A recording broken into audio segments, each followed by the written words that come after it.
tournaments.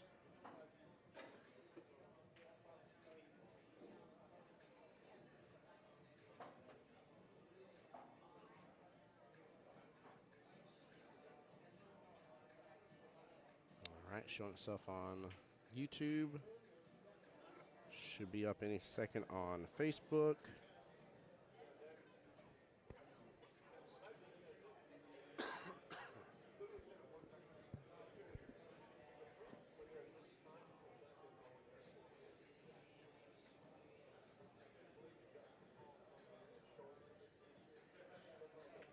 There it is. Yep, there we go.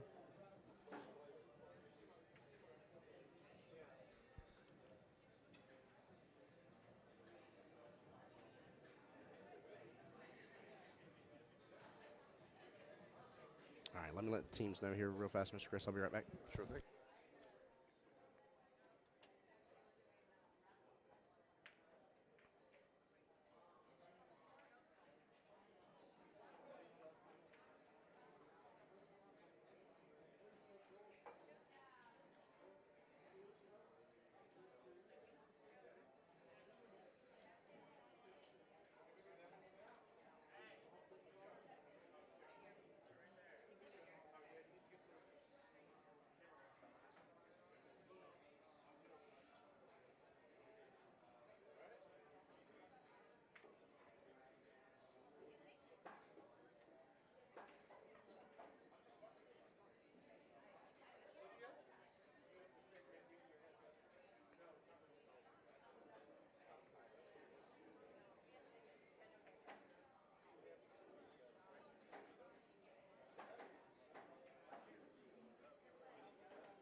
Mr. Chris, did you behave while I was away? I was busy getting my my stream shared to the page. Thank you, there, sir. So I appreciate that.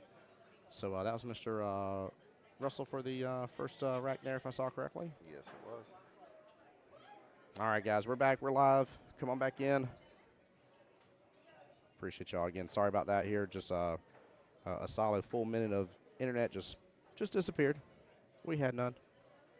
And so it disconnected all the live streams on us. I guess at least it was an equal opportunity and disconnected both Facebook and YouTube. Nobody got a sneak peek there. Yeah. Somebody unplugged the wrong router Yeah. somewhere.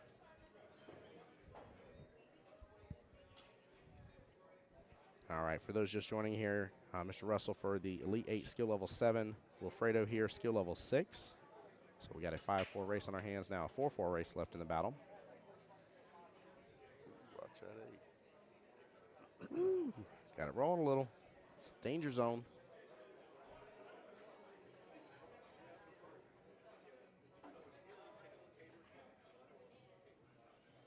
So, Mr. Chris, do you remember which team it was that Universal played up against in the World Qualifiers? Let's see. Universal played against Bankers and Hookers. Okay. Luis Garcia's team. Okay. It was a tough match. Yeah. It was a real tough match. This is the last one of the night too. Oh, yeah. It went They're shutting the place down. the way to the end. I like that. It was a great match. You know, I tell you, and it's funny because I've had people disagree with me on this, but personally, if I'm playing for something like that here, some people are like, I'd rather be just done and over with. I'm like, no, I don't want to shut out and shut out history ever against me. I would much rather know that it all came down to, especially like my favorites, the sudden death, when it's like, it doesn't matter who wins this first rack, just win the rack and it's done. Yep. And don't get me wrong, it's stressful. I don't have any fingernails the next morning. Like, life is tough. Don't get me wrong. Might be missing a little bit of hair. It's falling out from the stress, but it's just, oh my gosh, it's an epic battle. It's the ones that you talk about for years to come. Yeah. Yeah, it's always great when you see the matches go hill. That's when you know the teams were pretty well matched up. Yeah. It was great competition. No one had any big advantage over the other. Yep.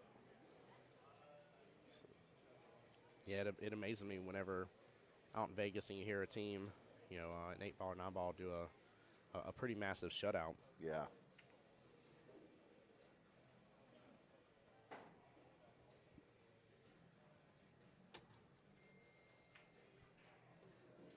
All right, looks like everything's back up and running here. I'm checking across the board here. We're looking fine, guys. Hope everything's good on y'all's end. Let me know here. Make sure and turn Mr. Chris back up a little bit here. I turned you down a second ago.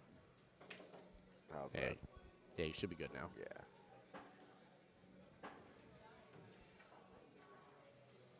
It's always tough sometimes. So we, it's funny because sometimes I'm team music, sometimes I'm team night. You don't want it coming through the live stream too much because then I get the nasty gram from YouTube and stuff. And they're like, your video can't be monetized. I'm like, I'm not trying to monetize my video.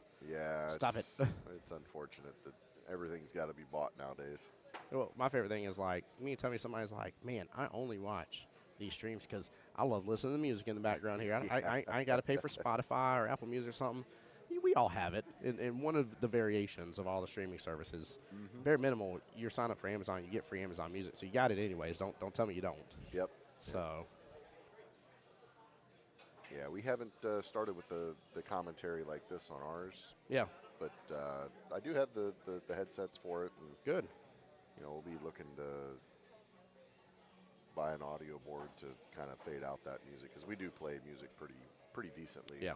At a volume at our tournaments. So it definitely helps too. Some of the pool halls have it set up to where it's zone control. Yeah. And so sometimes you can find a spot in the room to set up your table in your live stream and have them either probably not kill the zone, but at least lower the zone so it's not super loud on your end. And it's amazing. As a lot of this is one of my favorite things too. Our host locations are amazing. A lot of the host locations, if you just ask them, like it can normally be taken care of in some form or fashion. So. Yeah, they love having the tournaments in the rooms, so they're really willing to work with you and get you what you need. Just have to ask. Yep, 100%. 100%. It's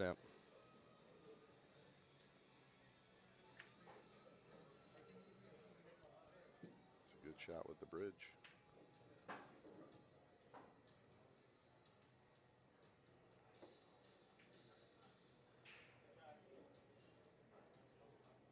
Yeah, it was very good. It's always nice when you see a high-skilled player is able to really use that bridge and not let it affect him. I know it's the most hated device.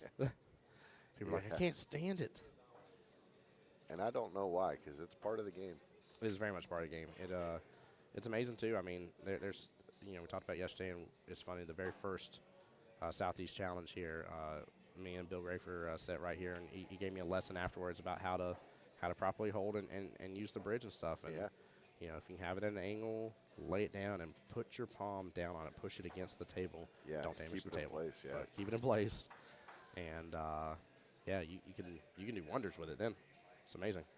Yeah, I see a lot of players when they're using that bridge, they're holding it up in the air with their cue, and they don't realize it, but that bridge is moving a little bit when they're trying to stroke, and you want your bridge to be as solid as possible. You don't want that thing moving around. Well, the crazy thing, too, and it's funny because when Bill said it, I had a light bulb moment, and I was like, I feel dumb for having this light bulb moment.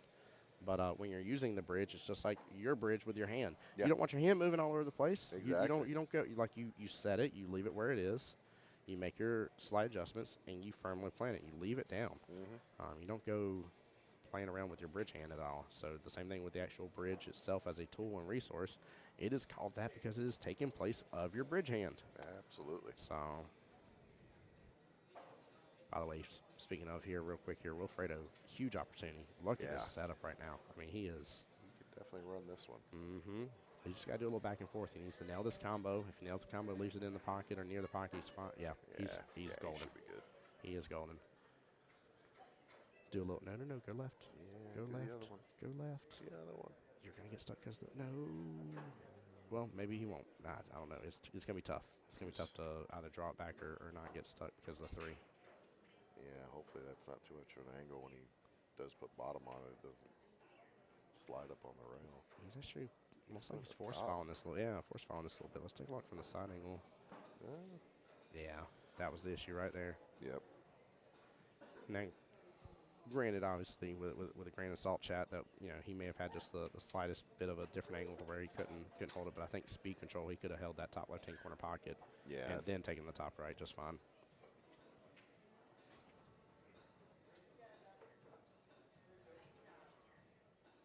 Just left himself a little bit harder of an 8-ball shot is all.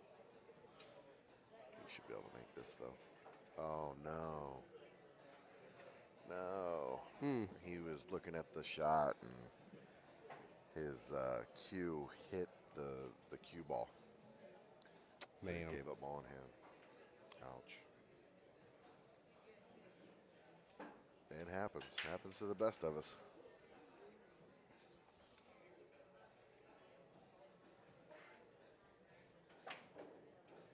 All right, shake it off.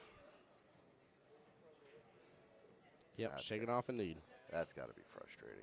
Yep. Given the game because you made a mistake that wasn't even a shot. That's all right. He'll recover. Yep. And correct me if I'm wrong, too. I know I've been dealing with a little bit of stream stuff and not always paying attention for a second to the table here. Was the timeout used at all for Wilfredo? I don't believe so. Yeah, man. The moment he went for that top right-hand corner. Yeah, it would have been a good one. Yeah. I would at least waited, just to. I mean, he's a skill level 6, right? You don't want to go be like, hey, you should do it like this. Yeah. What up, Wesley? But as soon as he was even remotely pointing that way and get down that shot, I'd be like, time. Let's talk about this. But yeah, that definitely, the way that had to have ended, definitely had to be frustrating. Yeah. Very unfortunate. Question is, can you have the brain of a goldfish? Look at that new sandcastle. Forget. Yeah, so as I was saying the other day here, I mean, these pebbles are, man, did you see this new sandcastle? Yeah. Yep. And that's the key. You get a bad roll, bad shot. You don't get the lead that you want. You got to leave that behind and Yes, you do. play the next shot. Can't keep thinking about what did happen and think about what will happen. By the way, huge shout out, Miss Julie over there tagging people on the Facebook Live. Thank you, my dear. I made sure to respond. One of the comments, I believe it was one of y'all's team members was asking, or one of your supporters was asking when the stream starts. I made sure to respond that live stream unfortunately ended here just due to a very long moment without internet. It was very weird. So, but we are back. Hopefully won't have continued issues throughout today, so we'll see what happens. And again, for those that don't realize who's with me here, we got Mr. Chris here, and forgive me because I get mixed up with your APA League areas over there all around. Which one? What's the name of yours officially? Well, there's plenty of areas down where I'm at. There is. I'm Central Florida. Central APA is Florida. Central Thank Florida, you. which is basically just Orange County now. Okay. It used to encompass Lake Osceola, Seminole, Brevard, and Orange. So it was Goodness gracious. literally Central Florida. But Wow. over the years, it's been sold and slid up a little bit. Yeah. It's a great thing too because before when I played in Central Florida APA, we were only sending 4 teams in 8-ball, 4 teams in 9-ball, which sounds like a lot, but Yeah. when you look at what we have going out to Vegas now, I think between my area and the rest of the surrounding areas, there's 12 and 12, something like that going That's out amazing. to Vegas. So Wow. just splitting up the areas a little bit. It makes it easier for us to work them too. Yeah. You can't get around to that big of an area, especially nowadays with traffic the way it is. Mm-hmm. In a reasonable amount of time. So. Yeah, it's amazing how much from a league here, we want your league operators involved here. We want y'all to know who we are and stuff, and just when I get to compare everything, I get to at least see a little bit from Mike and Kel. I said I get a little peek behind the veil, if you will, and I'm learning more as I continue travels and continue going to other APA areas. But I say all this to realize like how many total players you have to be able to even remotely like think that should be a requirement for a second. I'm sitting there laughing at myself. I'm like, I'm like, man, how these league operators not know their players? I was thinking that back in the day, and now I see the size of it. I'm like, how can you know all these players? Like, what? Right. My goodness gracious, I mean, you had to keep such a crazy pulse on everything that's going on, keep all the plates spinning at once. Yep. Oh, yeah, by the way, Yep. this weekend you got a tournament, next weekend you got a tournament, you got Masters and Ladies League the weekend after, all that kind of stuff. It's really, really wild, really wild. Yeah, I think we have something going on every single weekend just about for the next year. So it's definitely plenty of opportunities to play in tournaments, plenty of opportunities to play for singles, to qualify for Vegas, and win your own trip. Singles is probably the best way to do that, and you don't have to worry about letting a team down if you lost. It's you're on your own. You're playing for yourself. And I know the players that go out there for that event in the spring always have a great time. Yes. Because you're not out there with your team, so you get the free choice of what you're going to be doing. And, you don't have to do what the consensus wants. Not that you really have to anyway, but you go out to Vegas, you try to spend the time with the team because it's more fun that way. Absolutely is. But yeah, when you're out there on your own, it's definitely different. You get to customize your trip a little bit more. Yeah, you definitely do. And I love how you said that too. Now I want to say it's like mid-October. I think we have regionals then. If my memory serves me correctly, Jacksonville APA. Don't take that to heart. Double check your app. I'll put a little asterisk at the bottom here. When is y'all's regionals, singles regionals? Ours is October 5th and 6th. Perfect. There we go. It's that first Very weekend. soon. Yeah, it's coming up. Yeah, you got a month till regionals for those that have already qualified. We had the question yesterday asking how to get qualified for that. The one that is already here in October, you already had the opportunities to qualify for. I'm assuming y'all do one in the spring as well? Yep. Yep. We do. So the next one up for both at least Jacksonville APA here and Central Florida here is going to be in the spring, in which any boards that are ran from this point right now would be towards that qualification. So yep. This point till December 1st, I believe, is when our cutoff is, or November 30th, I think, one of those due dates. But we have until then to run those boards and get people qualified so that they can win their own trip. There we go. Hey, Jason on the APA Facebook side says Russell Scott is a good shooter, one of the best that I know. I love that. He's showing up really well for his team. I mean, Elite Eight is right now very much in control of the battle right this second here, and with him being up 2-0, already breaking past the barrier with the equalizer of the handicap here between a 7 and 6, and already having an extra game on top of that here. He's in driving condition. It's just a matter of Wilfredo kind of bouncing back from a simple mistake, if you will. Nothing that would have been really expecting from a player like him, and I think that's what he needs to take into account. That wasn't normally me. That was my freebie there, right? Like, let's get it in gear. Let's drive it on home and get a win for the team here to kind of balance out the score. Yeah, just an accident. Yep. Move past it. Move past it, yeah.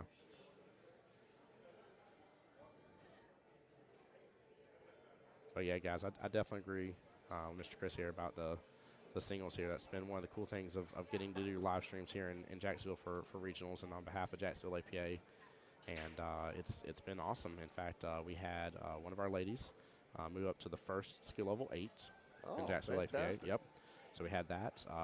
Dakota as well here. A huge shout out to him too. He moved up, getting to the finals of regionals, moved up to a 9. Wow. And the cool thing was about it, Chris, you want to talk about one of the best, I mean, just absolutely inspirational to me. One of the best attitudes. Because I've seen it before, right? I get to see it all the time, and I don't blame people for feeling a certain way at all. But when he moved up to 9, you want to talk about, he lit up brighter than a Christmas tree.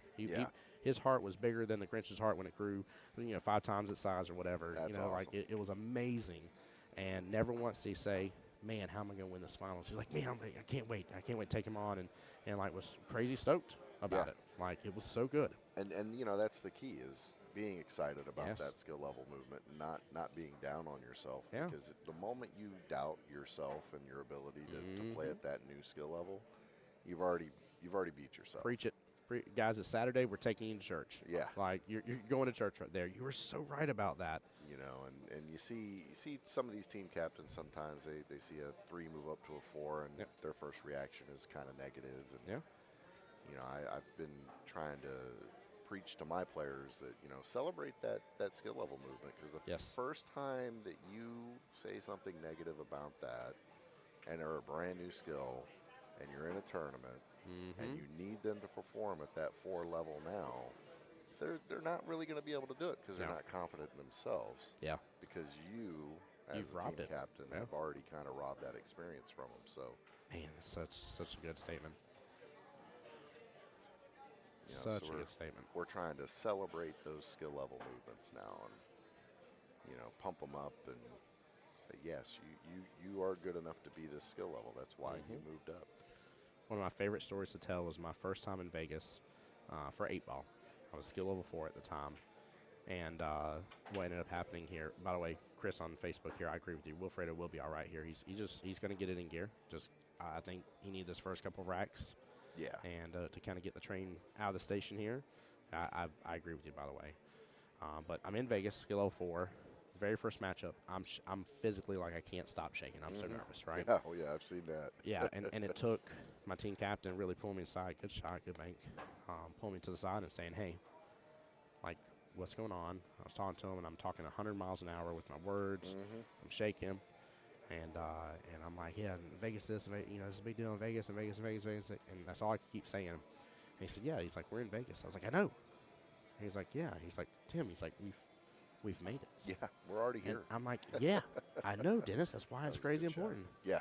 What a shot, too. Wow.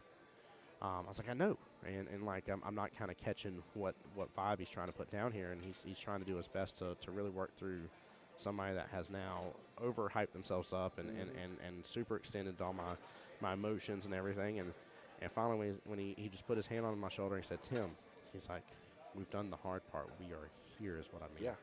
And I'm like, oh. He's like, Tim, he's like, we're here to have fun. Yeah. And he's like, it's like, if we go deep, we go deep. If we don't, we don't. He's like, it's okay. Just have fun. Just have fun. The rest will come. Yeah, and then he starts telling me a little bit about, like, how there are many people, in the league that have never been close to going, from time to time and stuff, and how, like, we have already went over that mountaintop. That mountain's been conquered. It's good. Really aligned me. I tell you that story to tell you that next couple matches, I shot lights out from that point. Yeah. I was in my zone. I was doing great. I was at the top tier before. I'd already been close to the top tier, and then we come to matchup number 4, and my captain pulls me aside again. He said, Tim, he's like, I just want to prepare you for this. He was like, I would be really surprised if you don't move up to a 5. Yeah. He's like, in fact, I believe it's probably going to happen. He's like, I've seen how you've been shooting through the session.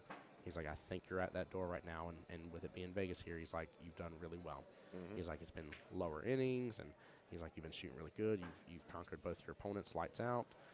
And I was like, oh, that's cool. I was like, awesome. He's like, yeah. He's like, that's exactly what it is. It's awesome. Yeah. And sure enough, they pull up the score sheet. Dennis looks back at me. He says, Tim. I was like, did I get it? He said, you got it, man. Yeah. You got it. And I was like, yes. Fantastic. I was like, and it happened in Vegas. I was like, I can't believe it. I was like, I took on the big dogs. And I was like, here we are. I said, Dennis, I was like, I got one favor to ask. I said, if it doesn't mess up the team, I said, I want to take on, if it's possible, another 5. I said, I want to, I want a measuring, right? I want to see it. I said, now, if it doesn't work out the way, I said, hey, you're the captain. Like, I have full faith in you. Like, you play the lineup how you can. Yeah. But if you see the window and it works, I said, I want it. I went and took on a 5 immediately in that next matchup. I did lose. I lost 2-4. It should have been, it should have been hill. I had that opportunity. I dodged a shot that majority of the time you would assume I would have made. And so I dodged a shot. So I had the chance. And, like, I came so close to already becoming a 5 and taking out a 5 head-to-head. Yeah. And I was on cloud 19 and a half. Yeah. And my team was cheering for me. Nobody was disappointed in the fact that I lost. And, everybody was like, man, I can't – you were so close. And I mean, you want to talk about just a celebration. Yeah. And so because that was my experience, that is the type of experience that I try to recreate. Yeah, that I try to absolutely. congratulate and stuff in those that are around me. And you're right. It makes all the difference in the world. If you don't rob them of that joy right away and be like, oh, man, things are gonna be tough for you now. Well, yeah, but you've earned it to be tougher. You're better, right? I always wanted to get better because I wanted to play more. Yes. You get to play more matches. You get to play more games, and that's the thing. You get to play 3 games at most. Yeah. Most of them do get to play those 3 games. I look at it as like a better bang for the buck, by the way. Yeah, absolutely. I get more table time for the same amount of money I'm paying. Same price. Yeah, same price. Yeah. Oh man.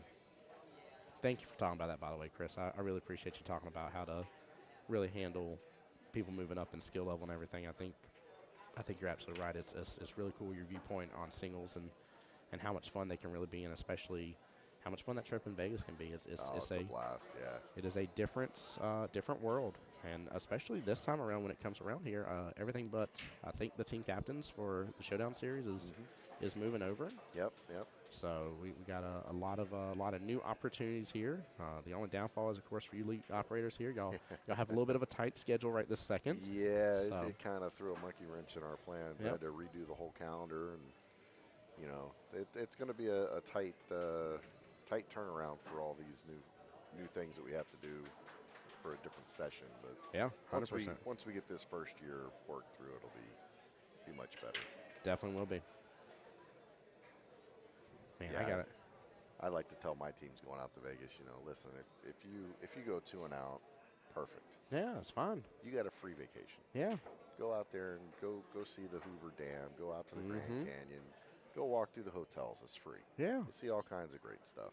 There's some low-cost shows, too, as well. Yeah. You can definitely get tickets for and enjoy. Look at this. Wow.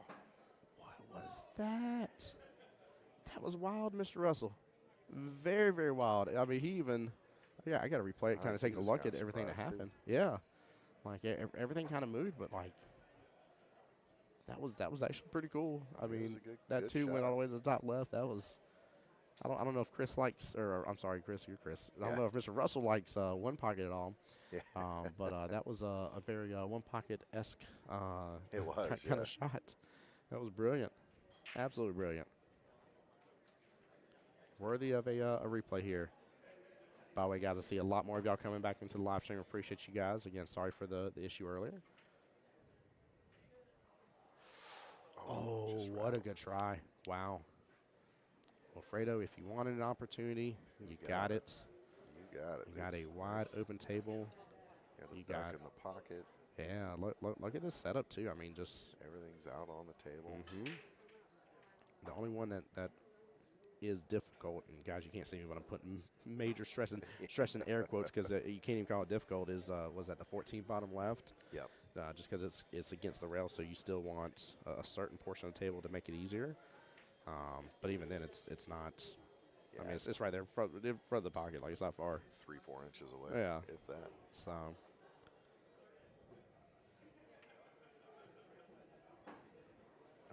No. Oh. Sorry, we got a player leaning against the table here. He's going to take care of that ball. Yep. And what's nice is even when I'm just rolling up, I kind of would like to see him hit that one a little different, but he's still got that bottom right-hand corner just fine. That'll allow him to come back around for the 12. There we go. Slow down. Yeah, a little hard. A little hard, yeah. If there's anything I'd say for Mr. Wilfredo probably to just adjust is just a little bit of the speed. Yeah. He's only had the one for sure shot that's kind of been a negative shot selection per se, but kind of let that one go a little bit. Jason, that was one good shot, brother. Absolutely, Jason saying on our Facebook page here. Yeah, you're 100% right, man. That was so worthy of a replay. So Russell's, of course, going to mark this bottom right-hand corner pocket. He needs to use some top here and hit it with just a little less pace. I'd probably say maybe lag speed or less. Let that top really take forward. Oh, he hit it hard. Yeah, these pockets are not, the tables are not diamonds, but they absolutely react that way. Yeah. As if it's not. If you hit it with a little too much pace here, it's not being nice to you. If he would have had that speed, like let's say if that was like a 6 out of 10 on the scale for speed for him, if he probably would have hit that at like a 5, he would have made it. Yeah. Yeah, the pocket probably would have done the rest of the work for him just fine. And that's one of the most common mistakes I see players make. They hit the balls too hard to make them. Yeah. They think they have to hit it hard in order to get the position or get the cue ball to do a certain thing, and instead of just using the rails to come around the table.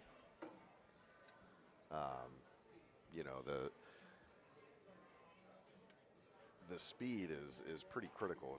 If you hit that ball a little bit softer, the pocket's less likely to spit it out. Yeah. And it's more likely to just drop in.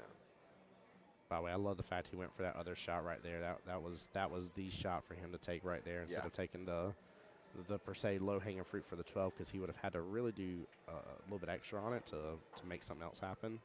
I think that was a better call. Use the 12 as your out ball. Yeah. Just stripped on down. Yeah. Yeah, just like that. Ooh. That's okay. Yep, Get a he's little fine. cut, A little back cut. Yep. Other side for the corner pocket there. And he liked the back cut as well just a moment ago. So, what table size is that? Can't tell from the name. Chris, great question here. These are 8-foot Brunswicks here. There's some OG tables here, if you will. Lands it perfectly here. That's it. That's the run.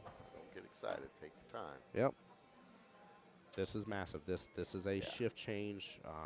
Again, I'm always about value added here. This one rack here, bare minimum, knocks out the possibility for the 3-0. Yep. Which is huge. Keeps the team in it if they don't win another match here. Yep, 100%. Or another game, rather. I always get those two mixed up. Matching game, yeah. I've definitely used them very interchangeably from time to time. There we go. Great shot. Good out. Let's go, Wilfredo. Kicking in gear, baby. I think he's working out those bugs in the game this morning. And that's all it's going to take, too. That's the danger with somebody like Wilfredo, right? That is definitely a high-level shooter. The more racks that go, the better he can get dialed in. The better he can get dialed in, it can potentially shift completely out of your favor because of that. So. Yeah, sometimes it just takes getting that first game. You get that first win. And first and the last, two hardest. Yep. That's why it cracks me up about skill level 2s. I'm like, y'all actually have it really tough. y'all have it super tough. Yeah, because you only get the first and the last. Yeah, that's it for you. Like, oh, man. Well, let's go here. What a good rack. Way to work through everything here. And, again, I think Wilfredo's going to start getting a little better dialed in. 8-ball getting a little movement. Made a ball, made 2 balls. Yeah, not too bad. Keep that cue ball in there. Not too bad at all.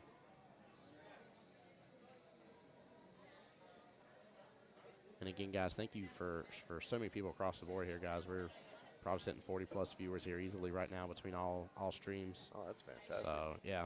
Yep, not too bad for another early morning here for you guys. I kind of expect in the mornings that numbers won't be as high as they can be in the afternoon and evening time. So, yeah, Saturday morning people are out going to the grocery store, getting their stuff for dinner tonight. Got to go to Publix. Going to the beach. Although the weather. Yeah, maybe not today. Yeah. Yeah, got to love Publix. 100%. I actually worked for Publix for 18 years. What's your favorite pub sub? Oh, man, that was like daily lunch for me. Right? The ultimate. Oh, Gotta have the ultimate with some Gouda. There you go. Honey mustard. Woo. Mayonnaise. Oh, yeah. Good stuff. Chat, by the way, welcome our newest stream sponsor here, Publix. We're shopping. I'm just kidding. They're like, Tim, how can we pay you for this? I'm like, Yeah. Well, pub subs for life? Question mark. Oh, man. I can remember when we were talking about this the other night. When I first started working for Publix, when I was 18, you can get a half a sub for $3.59. Wow. Yeah. $3.59. Yeah, and their half subs have the amount of meat that everywhere else has for full subs. Oh man, it's crazy. You get a whole sub and you can finish a whole sub. You're stuffed for the rest of the night. Mm-hmm. All right, Mr. Russell back on the attack here, and he is straight up just wham bam shooting it all, and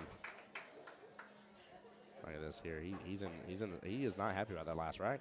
Yeah. Like I feel, I don't want to say frustration here, but kind of like he wants to set a precedence right now, like almost like Wilfredo shouldn't have gotten that rack, and he wants to respond in kind here. He's doing his best to make sure he's going to run it. He is. He's got himself hooked from that fast speed though a little bit. He might be a little too high up for that one ball now, but we'll see. Never mind. No. Never mind. No. He just rolls on there just beautifully. Prove me wrong. Great shot, Mr. Russell. Wow. I tell you, there's definitely a surefire way to beat any player here, and that is leave them sitting. Yeah. And you can't win from the chair. Yeah.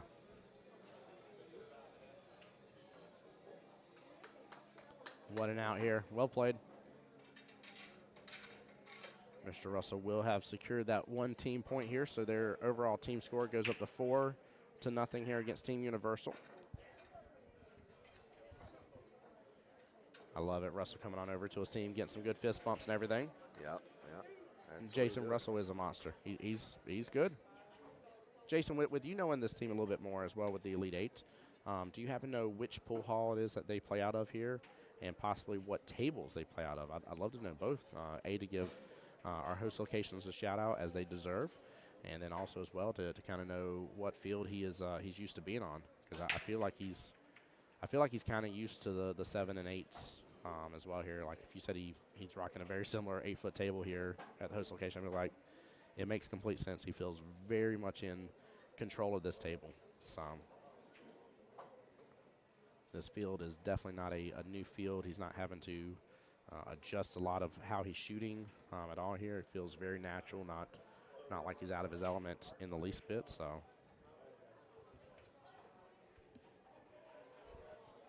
yeah, he's doing a good job picking shots, that's for sure.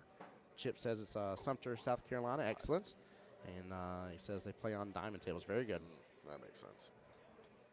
Speaking about South Carolina, I'll be in Aiken next weekend. Very much looking forward to that for the Central Savannah River Area APA and the South Carolina Midlands APA here. Their Battle of the Border. Oh, that's cool. Yeah. Okay, they're specifically at Strokers Billiards. There we go. They have valleys and 2 8-foot tables. Not sure of the make. Okay. So Chip's saying they play. So is it an 8-foot diamond, Chip, that they play on? Oh, don't you pull up my heart there like that, Miss Kimberly. She said, "Let's go, Dad." Kimberly, which one's Dad for you, my dear? And let's go, Dad, indeed. Definitely should have loved and support here. I shared this story last night. Like I always tell people, it's not to pull at anybody's heartstrings or have a sad moment here. But almost 2 years ago, lost my mom and miss her dearly. And I've said it, and I mean it from the bottom of my heart, guys. If I ever set up stream and spend 14 hours behind these computer screens, and all it meant is that one of you guys got to come and support your parent, or in the vice versa, a parent got to come and support y'all, it means the world. Yeah. Yeah, I think that's fantastic. They have 2 9-foot diamonds. There we go. 9-foot diamonds will absolutely increase your game. They sure will. 100%. They will let you know if you're off, though. Those pockets are not friendly. Oh, okay. Russell Scott Jr. in chat. I'm assuming this is your dad playing. Says we play on 7-foot diamonds. That's very cool. The 7-foot, there is something to be said about the fun of 7-foots, and especially because Vegas got them 7-foot diamonds. Yeah. And they play great. They do. That was one of my favorite commercials. Yeah. The moment where there's smoke, there's fire, and you got all the fire coming out of the pockets and lights coming out and everything. I'm like, I was like, I got goosebumps. I was like, can't believe they're getting 7-foot diamonds in Vegas. It was definitely a good video to get people pumped up. It was so fun. And then you walk in and you see 300 of those tables set up, and it's like, wow, look at all these diamonds. Miss Kimberly's dad is Mr. Russell there. Let's go. Well, I'm glad you're getting to see your dad on the live stream. He is absolutely shooting amazing here. He's done some really, really great runs. And it's funny because y'all don't get to see on the sidelines here. I don't want to say he's nervous. I think there's a little bit of like anxiousness around this, and I don't blame him. But it's really cool to see that it's still the case, even though he's on the hill and is in really good control of this match. He's not taking Wilfredo lightly, which is huge. That's a great skill that I'd say kind of have to have, right? You need to respect who your opponent is. If you take them lightly, you're letting off the gas pedal, and if you let off the gas pedal, they play catch-up. And the moment that wind shifts and shifts to their sails instead, and you feel it and notice it, and it's tough to overcome. Very tough. Yeah. So he's not letting that be a factor here, and doing an excellent job. By the way, guys, I won't say who, but I see some other league operators coming in chat as well. If y'all will just do me the honor and favor, please share out the stream as well. I appreciate y'all. Thank you guys so much for doing that. Yeah. We have who is? Oh, I'm sorry, Blandon Billiards. I was talking about this the other day. We have Blandon Billiards that has a good amount of 7-foot diamonds, and then we also have our Beaches Cue Ball location for Jacksonville APA has, I think, 4 7-foot diamonds. Now we play we play on the 8-foot diamonds, but they do have some 7-foot diamonds, and I always love to remind teams too. I'm like, y'all need to come here. If conquering Vegas is your goal, y'all need to come here right now and get some good practice in as a team. Get used to it. Yeah, I have only one location in my area that has diamond tables, and they're 8-footers. Yep. And we're just getting back into that location and building up a Monday night division for 8-ball, and got some great shooters in there. You play on those diamond tables, I tell you, it does make you a better team. Yes, it does. You get tighter pockets, a little faster cloth, and the rails are a little bit more lively. Mm-hmm. Yeah, they definitely are. It's nice to see. Really nice to see. Just such tough tables, well made. No. That maybe game. Yeah. Wilfredo's been shooting at a very, very high level, so we'll see if he can complete this out, and if so, it'll be a 2-0 win for Elite 8, giving them their second win and a 5-0 lead right now. He's shooting fast. Yeah, wow. He shot that super fast. Okay, he didn't really mess up the 3. Wilfredo's got to lock in on this, though. That 8 has a home to that left-hand side pocket by the luck of it here. Let's take a look from the. Yeah, I think it goes by. It's tough to tell from here, but I'm fairly certain it does. Oh, no. No.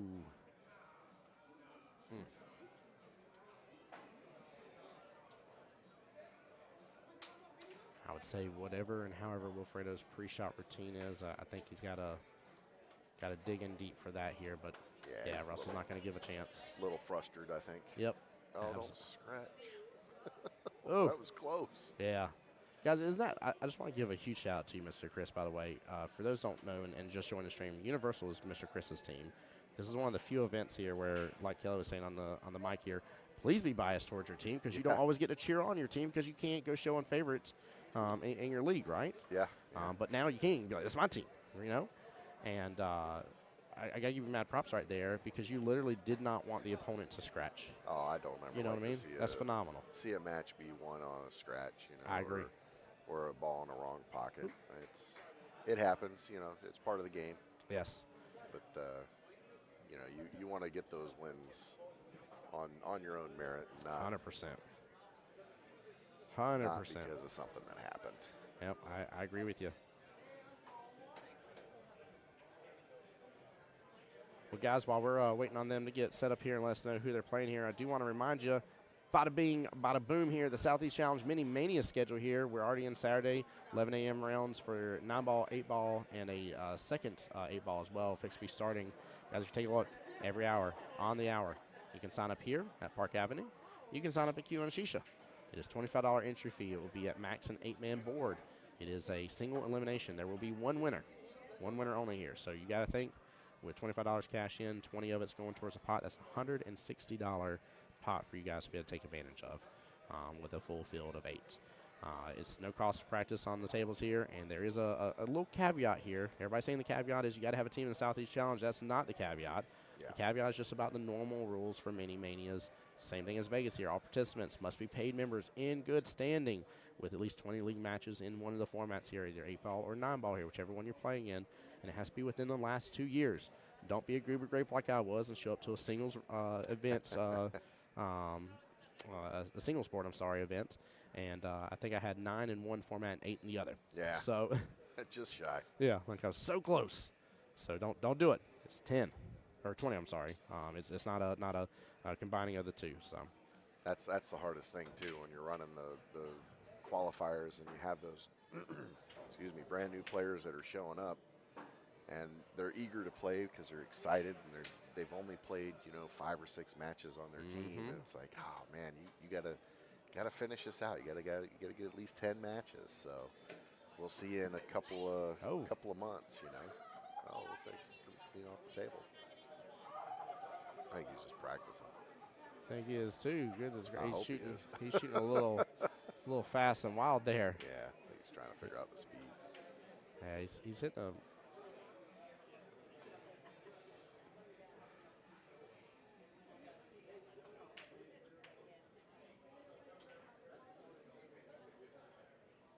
Caesar, he makes some fantastic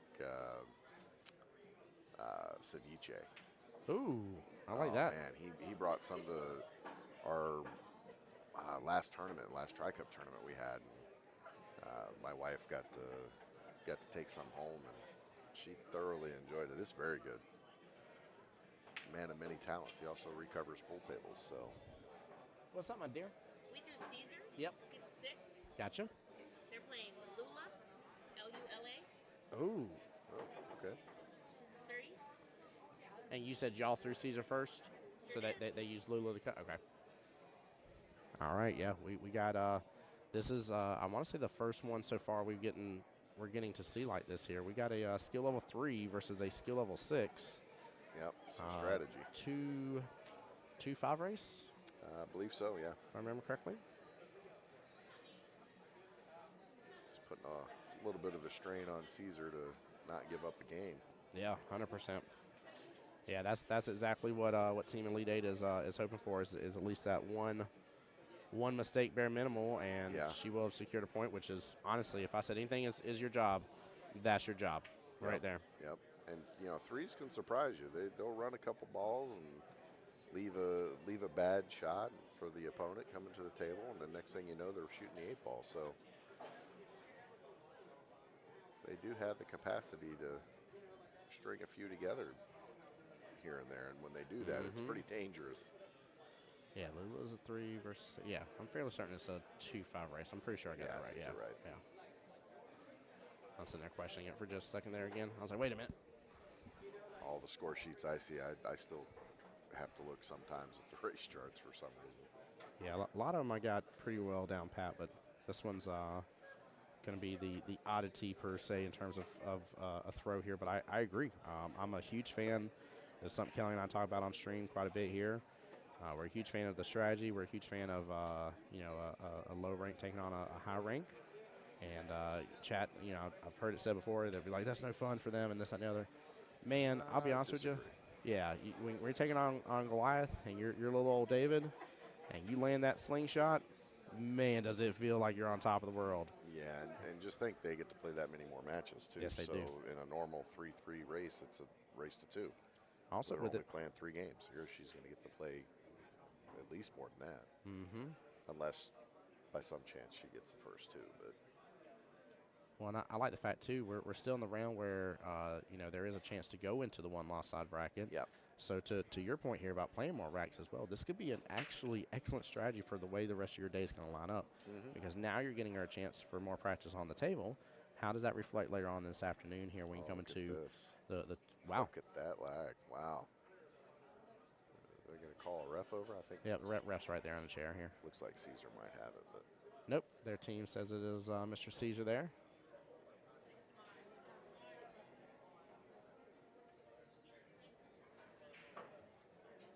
Yeah, Lula's job is to win 1 game.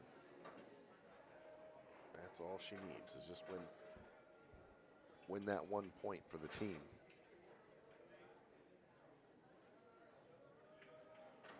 Put him in an even better position. Yeah, and Caesar needs to win the 3-0. He needs to hold her just because of her getting onto the opportunity of, potentially getting onto the hill. Like, he needs a shutdown, not just because it's a 5-0 score right now, but there's that huge value added, right? With her getting 1, it blocks the 3-0 from him. Makes it where he can only get at best 2 points and steals a point for your team. Get out of here. Massive. That's huge. Jory, good morning. Welcome back to the stream here, my dear. How are you doing? Welcome in. Michelle, yes, that was great shooting here. John and Felicia over here says, Papa's watching. Welcome into the stream. Appreciate you being here. Chris giving a shout out to Caesar, saying, let's go. He's an awesome shooter. There we go. I'm looking forward to seeing how this goes for him. Very, very much looking forward to it. The main thing I have is encouragement here is I've seen a couple times where we'll have a high 6, high 7, and they are a super fast paced player. And they go up against a lower skill level here that may not be near as fast. Yeah, throws you off your rhythm. It does, and the crazy thing is, I feel like it's going to throw them off a little bit, but I feel like to the extent that it throws them off is all because of the mental part of it. Yep. They let it just dwell and just bother them completely. Yeah. And like you'll hear it too. They'll be like, "Oh man, they were such a slow player," and it's like that's okay. You just had a lot of time to breathe. Like you're fine. but also like just run the table, like keep them off of it. Then instead, I mean, yeah, if they're playing slow, it gives you Yeah. more chances to look at the table and study it and figure out what you're going to be doing with it when they leave you in a certain spot of the table. I mean, you got to use the time wisely. yes, you do.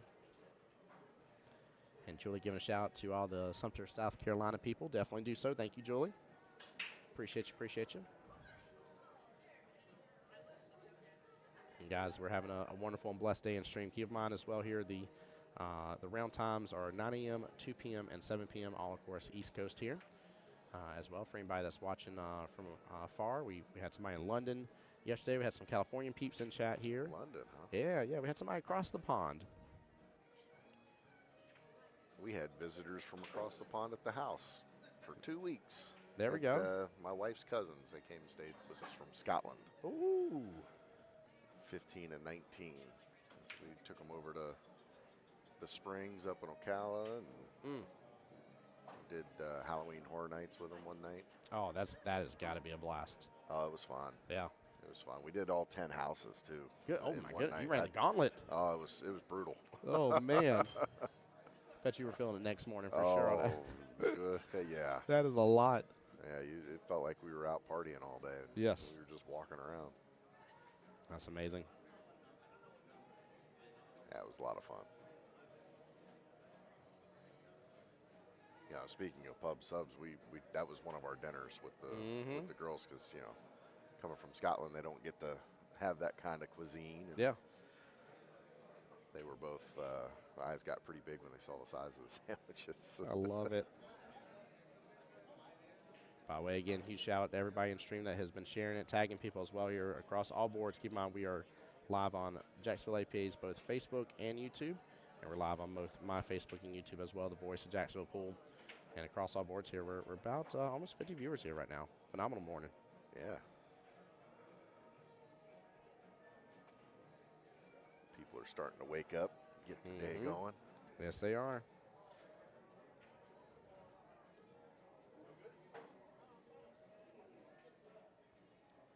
I like it too, by the way, here. I don't know the gentleman's name, but we do have a nice gentleman over here that is hanging out that's reffing.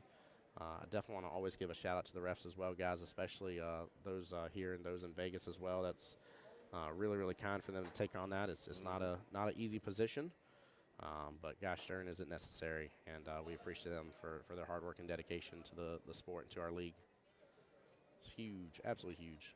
Yeah, it is. We rely pretty heavily on our referees to help us keep those tournaments moving and you know, make sure that the shots are being watched that need to be watched, and you know, sometimes the teams need a rule question answered, and we're not always immediately available, but the referees are, so they are a pretty major part of our tournaments. So yeah, definitely thank you to all of them.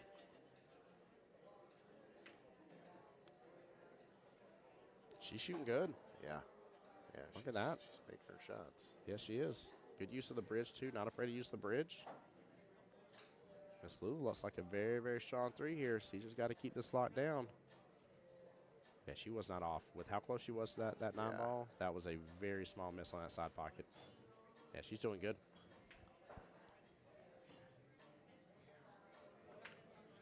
It's enough to make you nervous when you're a 6. And you see the other lower ranked players shooting well. Yeah, I definitely agree here. Russell, thank you for that. I will say it does vary on different devices here, my friend, but we will definitely try to talk a little louder here. Get you guys in there. Sorry about that.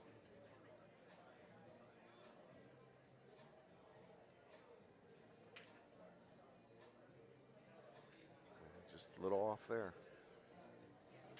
Going to turn up a little bit of gain as well on the, actually here, I'll turn up a little more.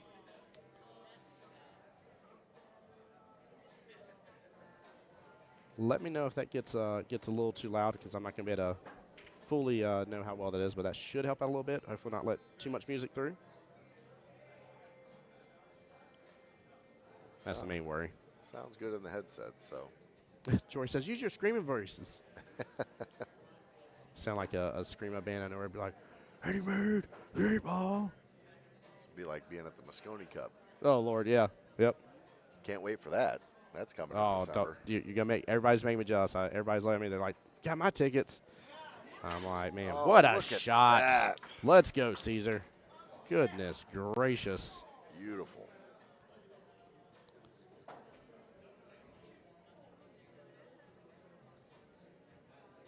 Yeah, definitely, Russell. I appreciate you understanding, bud.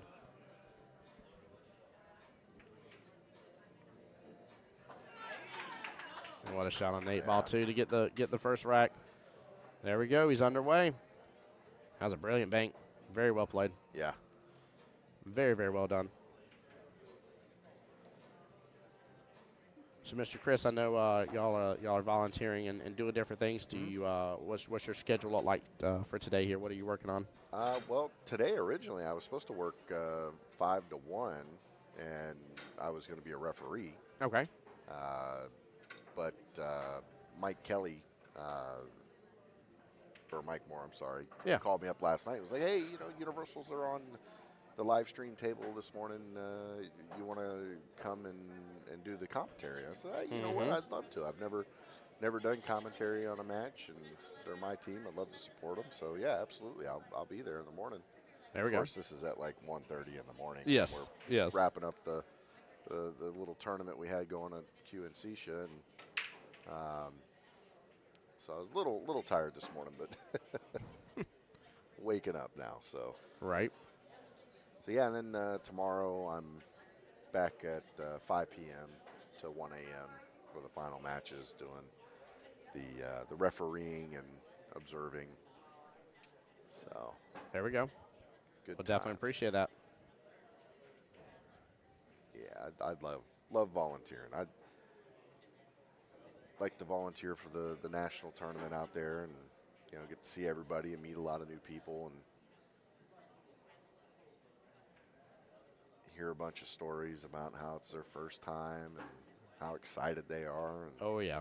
How they can't believe there's so many pool tables and so many vendors and all of the people walking around Vegas with pool bags. Yep. It's crazy. You walk around and you see, back in the day when it was at the Riviera, you'd see the folks walking back and forth between Circus and the Riviera. Yeah. And they all had pool cases. Every single one of them had a pool case in their hand. Yeah, it definitely, Vegas becomes taken over for a moment there. It's pretty fun. Russell, you shot great, brother. Russell in chat now, who was just on the table saying, you shot lights out. Yeah. It's very well played. Yeah, very good. Yep. And Miss Elvira here cheering on Miss Lula there. Yeah, if Lula's goal is to get one rack. If she gets that one rack, goal secured, and it'll be amazing. Not say that getting a win wouldn't be huge, but as long as she gets one rack, I mean, she is in golden placement here. Really elevating Team Elite 8 and pushing them really forward here towards the rest of this matchup here between the two teams, but definitely puts them in a very favorable situation. On the flip side, it is risky because you do risk losing a lot of your lead here because it's not impossible for Caesar, with him being a higher skill level player, not impossible for him to run the racks here and get all 5 and keep Lula from running any more. So that would be no fault of her own. It's just, you're playing a higher tier player. So it's going to be tough. So yeah, and don't you follow it in? Deep in that pocket though. Man. The scoring system in 8-ball is a little different than 9-ball. 9-ball kind of favors the lower player a little bit because of the ball race count. But 8-ball is a little the other way. Yes, it is. It definitely favors the better player. But at least you get a point for getting to the hill, and you take a point away if you just win one match. And, I remember playing when it was just a 1 point or nothing situation. Yeah. Before they changed it, and we were all very, very happy when they did change it because now you get a little bit of credit for that match that you took away from that 6 or 7 for the team. There we go. Caesar wrapping that one up.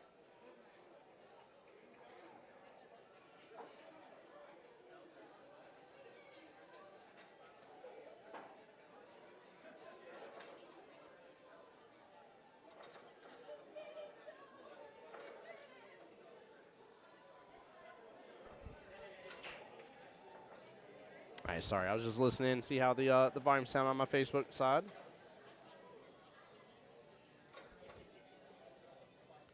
Again, trying to keep some of the extra music out, but I appreciate you guys bearing with me on it.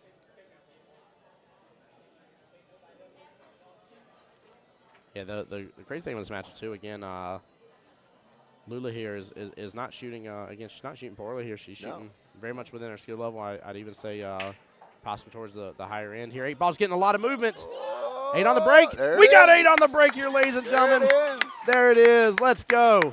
Wow. Great job. That's the way to on the live stream. Mr. Caesar going to be the first one today. Nice. And first one in the entire tournament on the live stream table to secure an 8 on the break here. He gets one of the specialty patches here. Very well deserved. That was pretty clean, too. Congrats. Yeah, what a shot. Wow. Good job, Caesar. Caesar will be up 3-0 now, and I mean, that was a great way. I mean, that was huge. And, you know, what a motivational thing for a team, too. You Yes. get that 8 on the break, everybody gets excited, gets a little bit more energy in their step, and, you know, if you're the shooter, that gives you a little bit more confidence in the next couple of games, too. So I definitely agree, 100%, 100%. By the way, to give you a line if you want to look where those little yellow dots are, we want to be close to right there, that yellow section. You know, gotcha. on the sound there. There we go. get this thing pulled around a little bit, I think. There we go. Yeah, you may have to. Yep. Yeah. You got it now. I got a big head, so. You and me both. It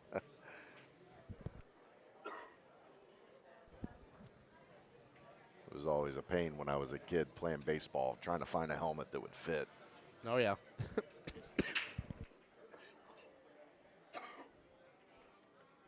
Give me 1 second.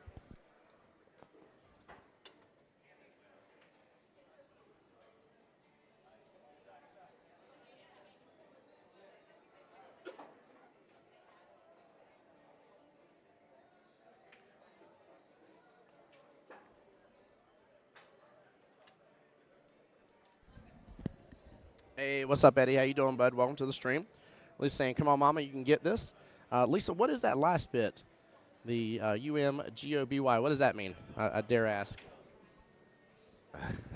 I dare ask. If it's not stream appropriate, don't say it, but just tell me it's not stream appropriate. But if there's something known about that, maybe I can cheer on Lula as well here from behind the sidelines and give her some love.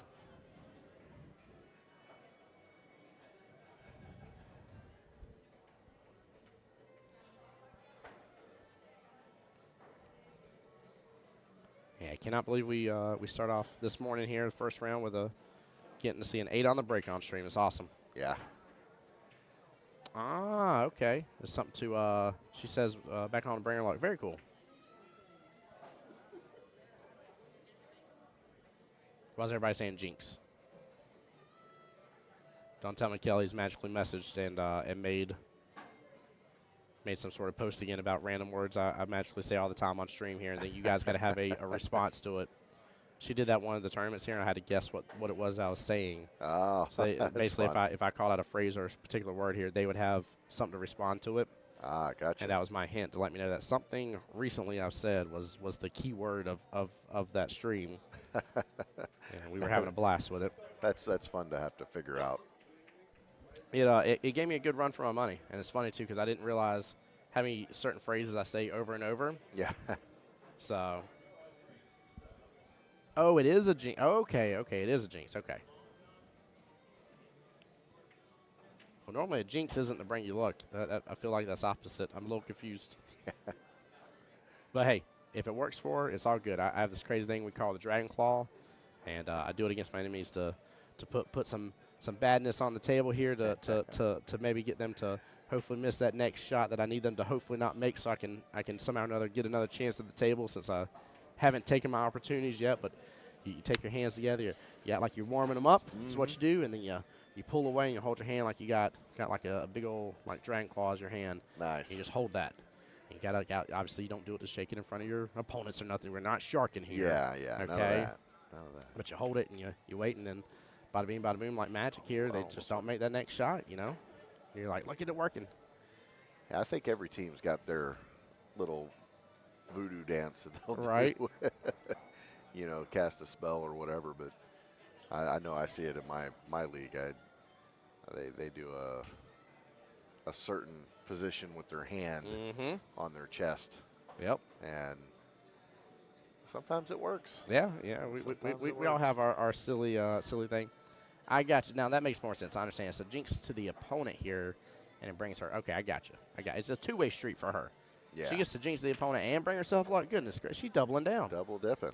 Here, I thought I was doing good with my little dragon claw here. I'm mistaken. Absolutely mistaken. I feel like I just ate a toaster strudel and just found out there's the icing to go on top of it here. I've been missing out this whole time. By the way, big props here again. Lula is really showing up on this table. She is. Oh, no. I shouldn't have said big props, I guess. That was a Oh, jinx. man, that was the jinx. Yeah, I'd have messed her up. Call me AA Ron. Do you want to go to War Balake? Yeah. Jake Wellen.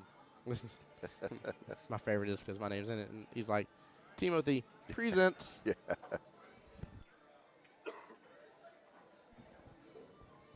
Cracks me up, man. Cracks me up. By the way, guys, we are officially over the 50 mark now for viewers here. Way to go. Appreciate it. Ah, good job. Yeah. Oh, just missed that. Not a bad leave, though. I mean, the almost bad part to an extent is both players are dealing with the top half of the table here, so that's the only downfall. But honestly, was that 6 and 12? Yeah, 6 and 12. They're tied up there to the top right. I think if she makes this 13, she breaks that 13 out, or breaks that 12 out. She could with the back cut here. Yeah. Yeah, that'd be brilliant. As long as she doesn't bank it. And it depends too. That 6-12 may be almost a little wire there. May drift it right on over. Let that 12 go straight in the pocket here. She might get a little twofer. She's going to cut it. Let's see what happens. And that's great too. I love the fact seeing a lower rank here. Look at that. She was close. Broke it out. Clipped up the 13 close to the 2. They're not on top of each other. 12 and 3 look like they're touching though. Yeah. Again, that's great. But the fact that she is a lower skill level here player going after back cuts is phenomenal. I love seeing that. Something I was missing. 2 balls locked up in there now. Ouch, ouch, ouch. I'll take a little bit of safeties going on there. Right? I don't know if I'd go from actually potting the 6. I don't think I'd have made that either. Yep.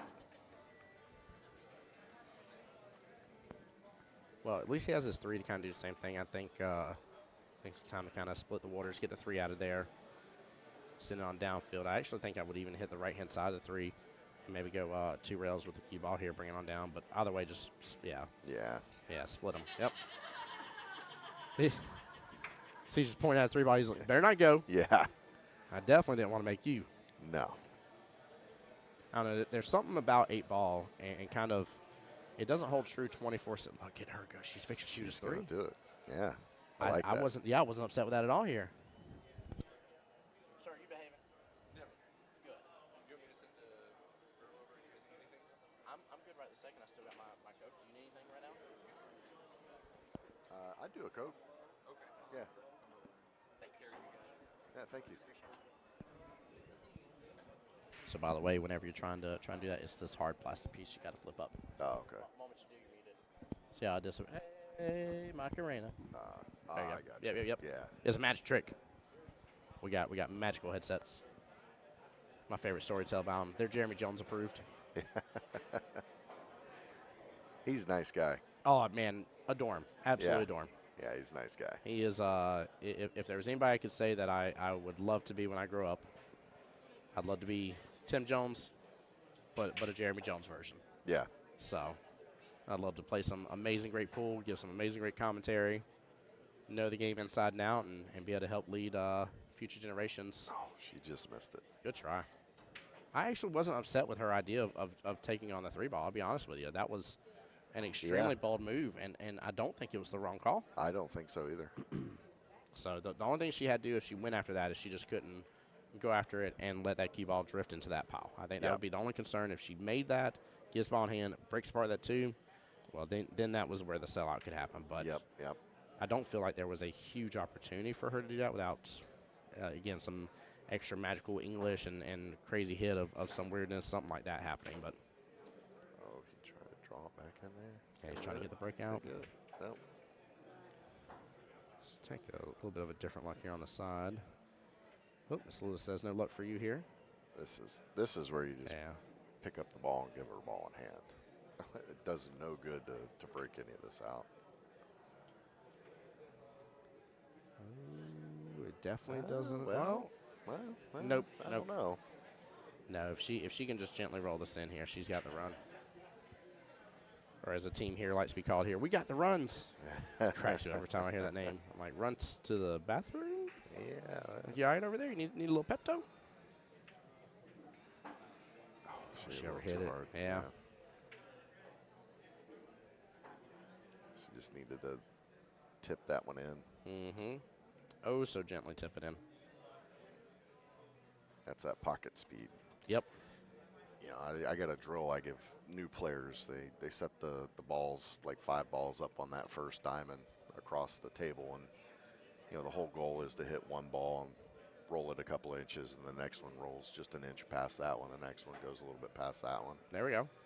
And it helps them judge the table speed and what they need to do to just barely tap that ball for those real delicate safeties and shots like that where they got to go all the way down the table, because, you know, eventually when you're able to do it with 5 balls, you put 6 on there, you do it with 6, you do it with 7.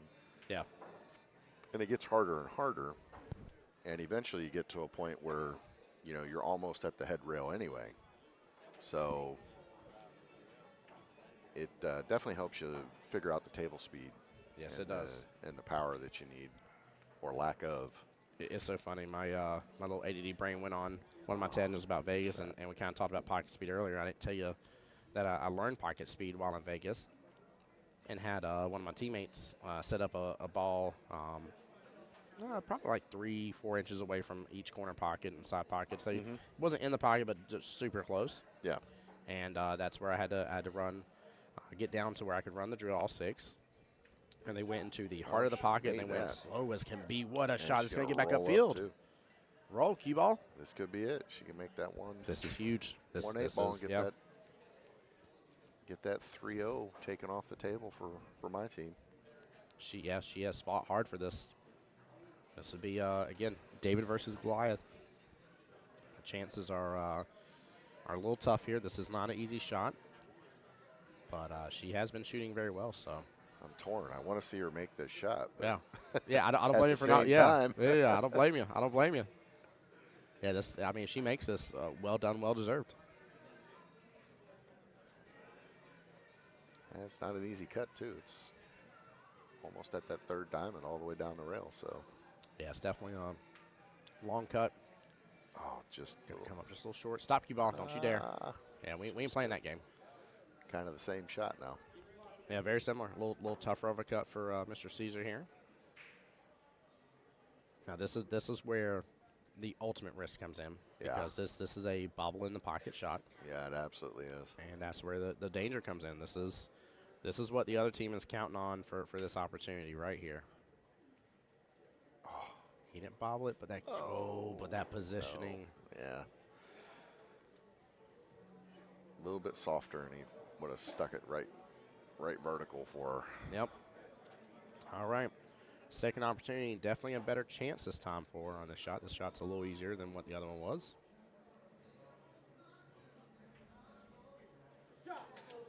She got it. Good shot. She got it, yeah. Well played. Good shot. Their throw is 100% justified now. And she's done what she needs to do. Yeah, that is primo strategy at its best here. She has come through very clutch at this point here. Not to say she can't get the win, because obviously if she does, it will be over. Yeah. It will be, unfortunately, a shutout. But honestly, at this point, she just needs to keep practicing, keep playing the table well, keep getting used to it, and just taking advantage of any, if any, opportunities that Mr. Caesar gives her. Yeah, she's doing great. I mean, she's getting down to the last balls on the table. I mean, it's a good match. It's a very good matchup. Is. Yeah, chat's going wild for Miss Lula there. Definitely give her the love. Give her the love. That is again, well done. I mean, you hear no complaints from myself and Mr. Chris here. And, Yeah. very, very impressive. And again, great strategy throw. Team Universal was the one that threw Mr. Caesar. I don't blame them. I would have done the same as a captain. Definitely thrown up a stronger higher rank. And Elite Eight said, hey, let's maybe roll the dice a little bit and see if this can pay off extremely well. They had little to lose, more to gain, in my opinion, by this throw, right? Yeah, definitely. Worst case scenario would have been 5-3 going into matchup number 4. They still have 2 wins versus 1 if it worked out that way. Whereas now they are 6-0. They are knocking on the door of victory potentially. And the best case scenario for the score right now would be 6-2. Yeah. So, which is massive, absolutely massive. And then, you get into that situation for Universal where they can't give up a game. Correct, you yeah. know. Yep. Or they can't let their opponent get to the hill. I'm sorry. If they get to the hill, it's over. Yeah, it becomes, as a team was called on stream yesterday, some whiskey business, but risky business is what it really is. Yeah. Guys, just as a reminder as well here with the stream being where we're at right this very moment, keep in mind next round is 2 p.m. Eastern as well here. So we will, of course, see this to its fullness and continuation here. Yeah, hopefully it goes the distance. Yeah, hopefully so. I am a massive fan of close battles. Not to say the 7-0 and stuff shutouts don't get talked about here, but the one that we talk about the most here is always those super close battles. Yeah. My favorite story I love to tell is we were in this pool hall for the World Qualifier to get, I think, into the finals, if I remember correctly. And I had a shot on my 8. My opponent put the cue ball directly behind his object ball. I had one option to kick into the long rail, and the 8 ball sitting in the middle diamond off the top short rail, and it's against it. Yep. Not a long kick, but I had to hit it perfect to get it to drain in the pocket. I do so, beat my opponent. Because of that, the next matchup here, which was match number 5, my skill level 6 was against their skill level 7. He had to win 1 rack to win it all. And the 7 had to win all 5. Had to play perfect. Yep. Well, the skill level 7 got to 4 racks. Yeah. Yeah. So then it came down to 1 rack to roll them all. And what was crazy is it was one of those instances where our 6, there was like one time that he absolutely just didn't make a shot out of all 4 racks that he didn't make a shot he should have made. Without any doubt in my mind, I would have said 100% out of 100% he makes this shot. And he didn't. And that was it. The other opponent just played extremely well, took on the stress of that situation. And I looked at my buddy Joe, who was up, and I said, you realize our friendship was at stake here? And he started laughing, but he ended up getting the win and did very good here.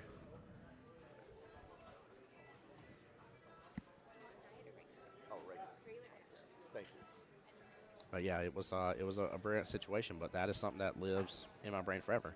It doesn't live in my brain forever, and it's definitely happened to me and my teams before, is the complete shutouts. Never, like I said, you might talk about that day and be like, somebody's like, hey, how'd you do? And you're like, oh, man, we lost. The other team got 51 points here, and we were at 19. Like stuff like I ain't saying like this stuff doesn't happen. It does, but 19 doesn't make sense. 9 does. But again, it's few and far between. Yeah. And it's just not the memories that you hang on to that mean the most to you. Doesn't take away from them, but it's just not something that's talked about for days on end. No, and if you lose gracefully, it's not that big a deal. Bingo. You get past it, you move on. You come in the next week, you pick it back up, and you just leave it in the past. The beautiful thing is, too, is that we are still at the point in the tournament right now. This is the last point of that. But this round right here, players here, at this point here, no matter what, we still get to see them. Yeah. They're still in it. Yep. So they're in no danger of being knocked out. Yeah. Just got to win one more match to get booted back over to the right side of the board. Bingo. Starting getting so close to that $5,000 grand prize here, in which 2 teams will be walking away with that. Yeah. And a grand total of $25,000 total dollars is being paid out for this weekend alone. Yeah, fantastic payout. Yeah, good job, Caesar. Yeah, absolutely. I love the sheer amount is astronomical. I'm very impressed with how much it is, and the fact teams get to play for that is just absolutely amazing, to say the least. I mean, it's Yeah, and tough. these are teams, that they didn't win the trip to Vegas. Yep. But, hey, they get this awesome opportunity to come up here to Jacksonville and play for $5,000. They Yeah. don't have to fly 5.5 hours or 5 hours out to Vegas and, spend the money on the hotel rooms and the food. And because Vegas can get expensive. It can, yeah, 100%. It could, it's not cheap like it used to be back in the 90s and early 2000s, but That and Peppermill this year decided, like, partway through the APA World Championship, they had to close down for remodeling. And so, like, they were open, like, maybe, like, the first 2 days I was out there, and then closed for, like, almost a full week. And I'm like, oh no. I even told one of the ladies when I was there, I was like, y'all know, like the big events going on. They're like, yeah, at the West Gate. And I'm like, yep. They're like, yeah, it was the only time we had, and we were trying to line up everything, and Yeah. they're like, our hand was kind of forced. I said, hey, I was like, at least that's the reason behind it. You know what I mean? Mm-hmm. They said, yeah, we wouldn't have made the choice otherwise. I said, good. I said, because I love you guys. my favorite place to go walk in a late night here at Vegas is to go walk down to the Peppermill. Oh yeah, that and excuse me, Tacos El Gordo. Yes. That place, we make sure we stop in there every time we go. There was one in the Sahara. Yeah. Is that Tacos El Gordo? Is that the one that's in this, or is that, I think it's like Taco Talk About It or something? Yeah, no, Tacos El Gordo's It's across down the street from yeah. Resorts World. Yeah. Yep, that's right. Yeah, so that's the one I didn't try. I tried the one in the Sahara, and great tacos, but I was told multiple times about Tacos El Gordo. Yeah. And then I found a top secret place that I'm not sharing, but it was delicious. All you can eat sushi, and what's great is it was all you can eat for their appetizer and everything. And it's funny, so this may give it away, but it's next to a Korean barbecue place. Okay. And what's funny about that, everybody's like, okay, why is sushi being across from Korean barbecue funny? I'll tell you, because the first dish I ordered was a Korean barbecue dish from the all you can eat sushi place, because it was one of the appetizers. And I was like, I love this. I love bulgogi. Let's go. So I thought that was hilarious, though. It's like you're in a burger joint next to a taco place. Yeah. Did you order a taco from the burger joint? Yep, sure did. Listen, there's all kinds of food options out there in Vegas. It's Yep. if you can't find something that you want to eat out there, your menu is not very big. Your palate is very poor. Yeah, you're a. Can I have chicken tenders with ketchup? Yeah, exactly. You know, what are you gonna eat for dinner? Chicken tenders with ketchup? Yeah. Maybe some mac and cheese. Yeah, maybe, maybe. And it's always gonna only be the Kraft mac and cheese out of the box here. Won't even be the The Velveeta. The Velveeta, yeah. Guys, I felt like I just shamed a lot of people. By the way, I love man. you guys. Please tune into more live streams as we talk about food here. Listen, I grew man. up on that Kraft box. Same. Every Monday night at my house, it's hot dogs and Kraft mac and cheese. Dude, the amount of different hamburger helpers. Stroganoff's the best if I'm at the cheeseburger mac, but yeah, definitely been there, done that. Still doing it from time to time. If I'm being honest here, got a family and 2 kids here, and food's expensive. Oh man, is it ever? Mm-hmm. Caesar's about to have the chance to win this here. Yeah. The He's run's running on. out. Yeah. And he's just gonna come off this right-hand long rail. Just Nice and yep. easy. There There we we go. are. Pot this here and be done with it. Close it out. Get Yeah. the 2 points. Get the 2 points. Yeah.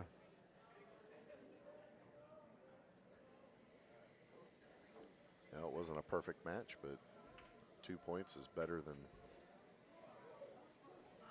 no points. Did it go in? I can't see. No, he's No. not jumping up. No. Dang.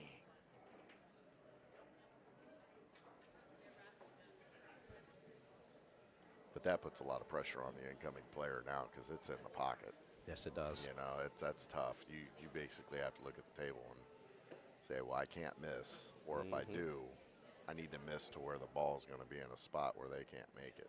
100%. And that's What a kind of shot. hard to do with everything in the middle of the table. Yeah.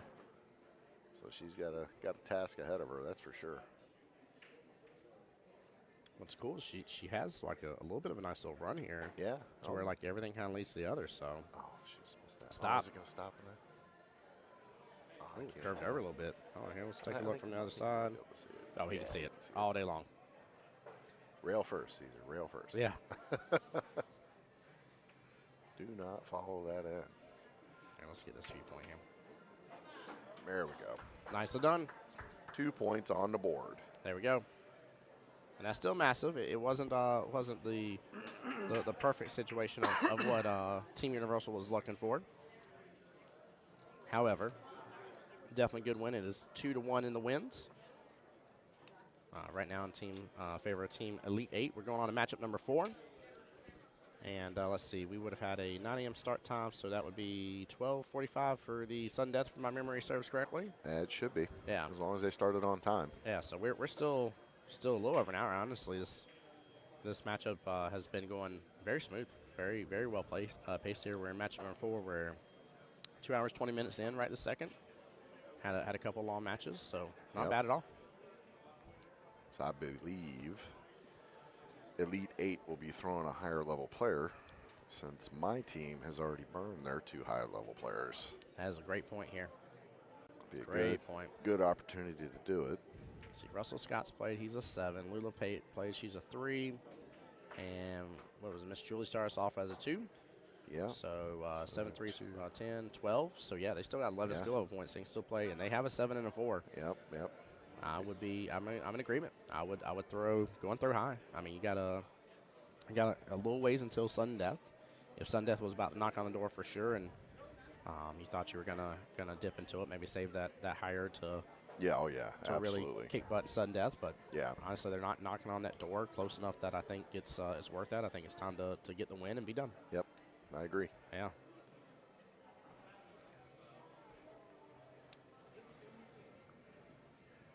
Although it looks like the 4 is going to the table. Yeah, that might be Marie. Yeah, Miss Marie. That should be, yeah. Okay, so yeah, their decision's been made. Yeah.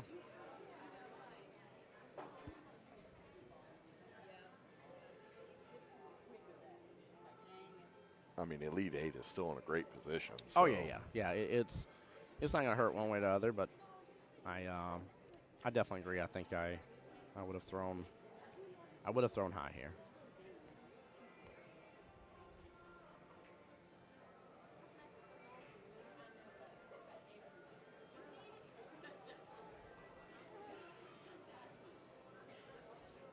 All right, waiting to see who Team Universal's throwing up here.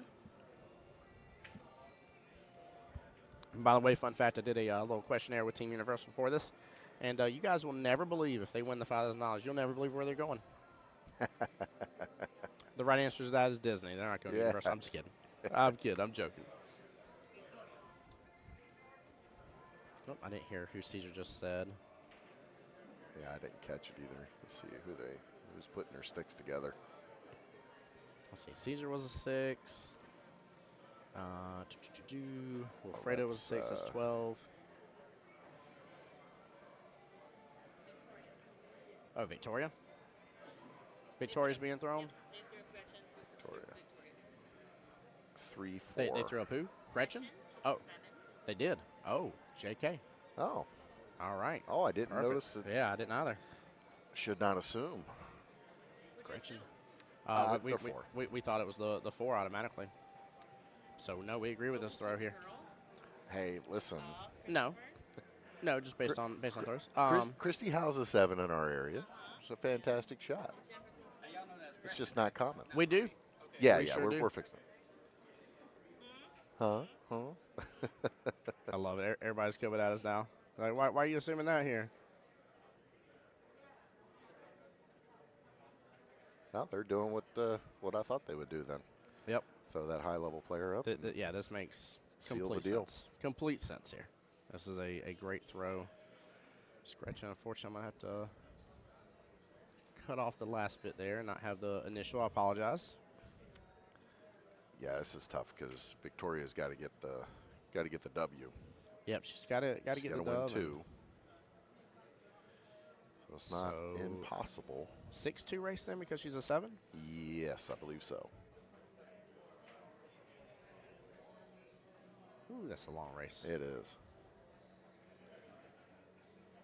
But you know, a 7, they can run through racks pretty quickly. They can sometimes.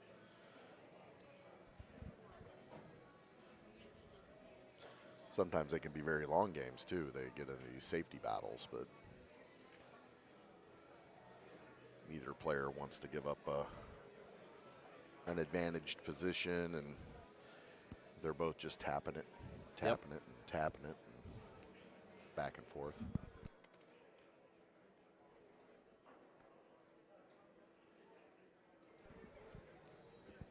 I'm definitely looking forward to this. We bragged about a couple delays last night here, and it's always good. I've noticed a trend where, there's not always a great amount of high-level females. It's definitely, at least in our area, we have a few, but it's just not a lot. In fact, we even celebrated when one of ours became a skill level 8 during regionals here. We bragged about that, talked about it, did it on the live stream and everything too. It's a really big deal. Lauren was the first ever skill level 8 in Jacksonville APA. Wow. And, it's just it unfortunately is few and far between. So I love it whenever we get to see some high-level players here. Yeah. That is actually going to be Miss Gretchen on the left, Miss Victoria on the right. Skill level 7 versus skill level 3. Victoria looks like she's got the lag. There we go. All right, 8 on the break. Good start, yeah. We've seen it once. Yeah, that would be massive here. Lightning strike twice, can it? It definitely can. Has before. Yeah, it'd be massive if she gets 8 on the break right now. I mean, that's how cool would that be? Yeah. You want to talk about putting the pressure on Miss Gretchen. I mean, that is 6-2 is already a tough match, but to go instantly right away to a 6-1. Yeah. Woo. That's not a race I want to take on. That's for sure. Oh no, never. Especially when you don't even get a shot. Yep. When you at least get to play the table and you lose that point, it's not a big deal. But when you rack them and then have to re-rack them immediately after, it's a little defeating. But again, you forget about it and move on. That you do, 100%.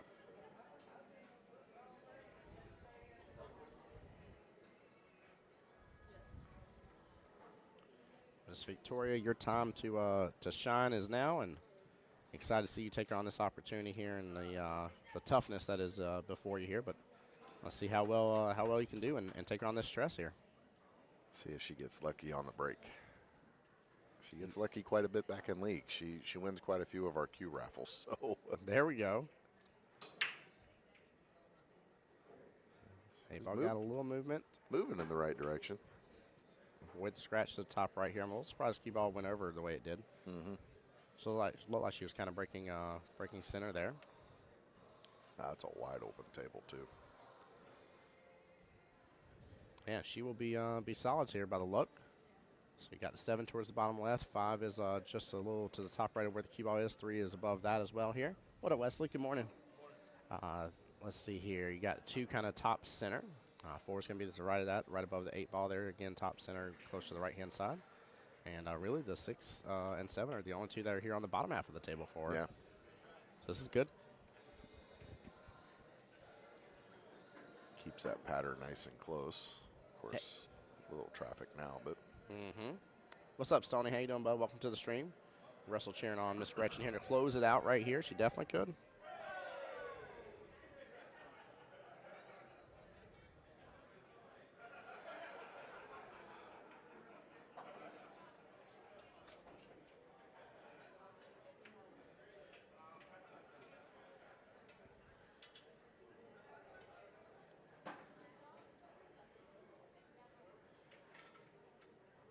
One at a time.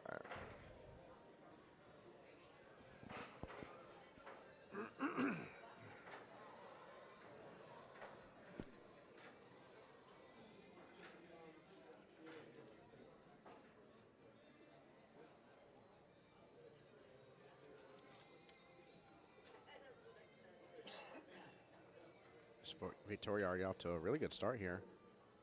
And a great pot there on the 6 ball. You know, I don't want to jinx her here, but she is on the way potentially for a break-in run. I'll tell you, the table's open. I don't think she's ever had one, so this would be massive. Be a great time to get one, that's for sure. Yes, it would. And honestly, with the way everything's lying here, I mean, The way she's stroking already, too, is doing a great job. So I think she may have a little toughness for the 2 possibly here, but she has eyes on the 4 and 5. Oh. Yep, she came so close. She shot that really well. Yeah. Very, very impressive. Like I said, the 2 ball I think was going to be the main problem, and definitely like it still would have been. At the end of the ball, she would have had a tough bottom left-hand corner pocket shot with that 5 just being as close as she was to it. Would have left very little room for error without it, greatly changing angle there towards the bottom part of the table as it flew on down. But yeah, she did really, really well. Very impressive start. Very, very impressive here. She's come to shine. Gretchen's going to have to be on her toes. It's enough to make the 7 stand up and think twice about some shots that they Yes, might sir. be thinking about taking it a little riskier, a little lower percentage, That was a good opening statement from her. Victoria just doing what she did and how she did it right there, and very cool, calm, and collective the way she did it too. So very, very proud of that. That's a very strong showing. Very strong. That's something that you can't beg for from somebody here. It's how they got it, and they got that kind of grit and grind in them, and able to take it on, or they don't. Mm-hmm. It's something that only really, battle-worn people usually are the ones that show up the way that Victoria is just showing up. And do you know how long Victoria's been in the league by chance? I know it's kind of a tough question, though. Yeah, she's been in the league. Let me see. I'm going to say at least 2.5 years. Okay, yeah. Maybe 3. Yeah, so newer but not new. Yeah, she's had some experience. That's good. She's been to several tournaments, several tri-cups, several cities. So she's got her experience under her belt. She'll do just fine. That's huge. She's honestly, with the way she was just playing right there, if you had told me she's been in the league for 7-8 years and has been in this situation multiple times and handles it just like a champ, I'd be like, that makes complete sense. She's doing really good. Really, really good. Yeah, Chris, Victoria is definitely a beast. Absolutely is. I definitely agree. She needs to be very, very proud. No matter what happens in this matchup right now, that opening statement with a great break and a good run to follow there, only leaving right now 3 balls on the table. That was an excellent, excellent showing. Yeah, I agree. 100%. Plus, Gretchen has some work here. Take a look at where that is that a 13, I think, top right there, sitting down below the 4. Yeah. I won't lie. For some reason, the orange on the balls here, even looking at the table, sometimes get me. Oh, yeah. Well, it's hard to tell the difference between the orange and the pink on the screen. Yep, definitely is.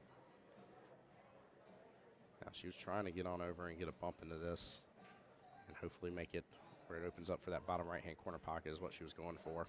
Yeah, this is kind of one of those things. You make a choice. Do you knock that out right now and run the risk that Victoria runs the 4 balls on the table, or do you go for the shot that you can definitely make and then deal with the 13 later?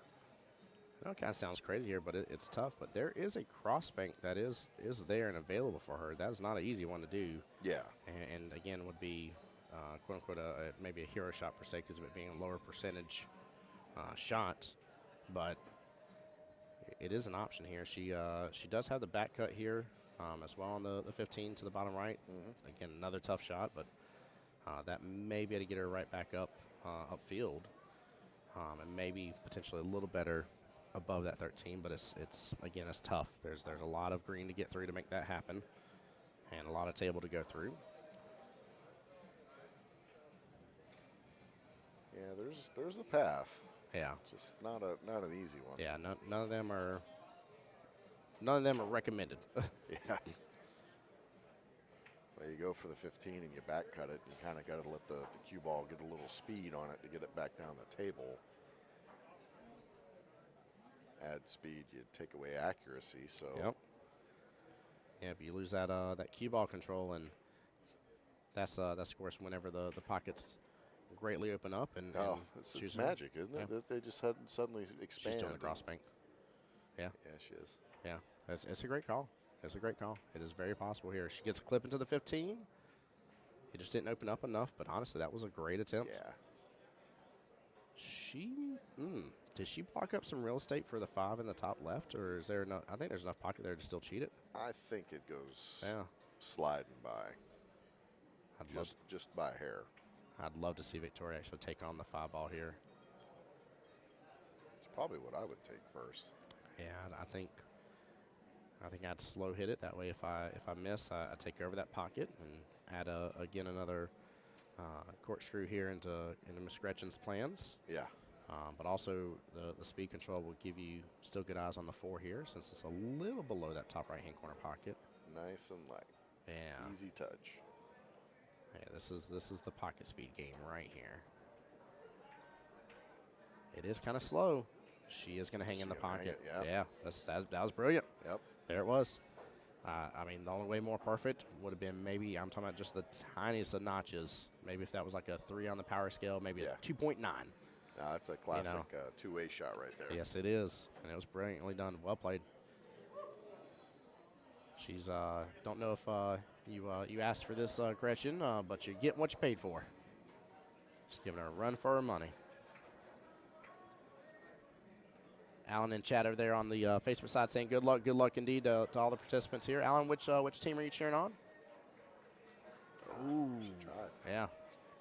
She did knock that 4 ball a little bit further south though. That's not a bad leave. Well, that 4 ball kind of helped the pocket be a little bit bigger for that 13, but just didn't get it. Victoria's making such phenomenal shot choices. 2 bottom right is the way to go. Take the 5 top left. And then use your 4 ball as your out. Oh, missed it. Good try. Oh, keep rolling. Get in front of it. Oh, good try. Almost. Well, Gretchen has been patiently waiting for this opportunity, and has been trying to make the opportunity happen. Now the doors kind of open up. Let's see if she can walk through it here and go and secure rack number 1. But I'm a little worried about her 8 ball here, because I'm assuming she's got to go for a 13. Yeah. And the problem is the 2 and 4 kind of blocking up most of that top right, and 5's blocking up top left.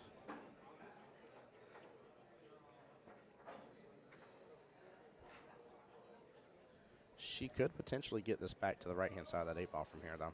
Yeah. Taking the left-hand side pocket. Put a little bit of bottom on that cue ball, and it'll come back around for her, but it's still a little dangerous because cue ball is going to come back and should be around by the side pocket. Yeah, as long as she doesn't overforce this, I don't think it should shorten up the angle here. Oh, she used different English.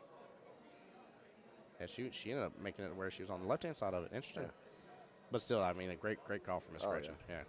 That's one of those you got to play within your strengths here. Some people are a kind of forced follow style option here. Some people are the bottom and pulling back on stuff. So. Yeah, guilty as charged. I use bottom way too much. Right.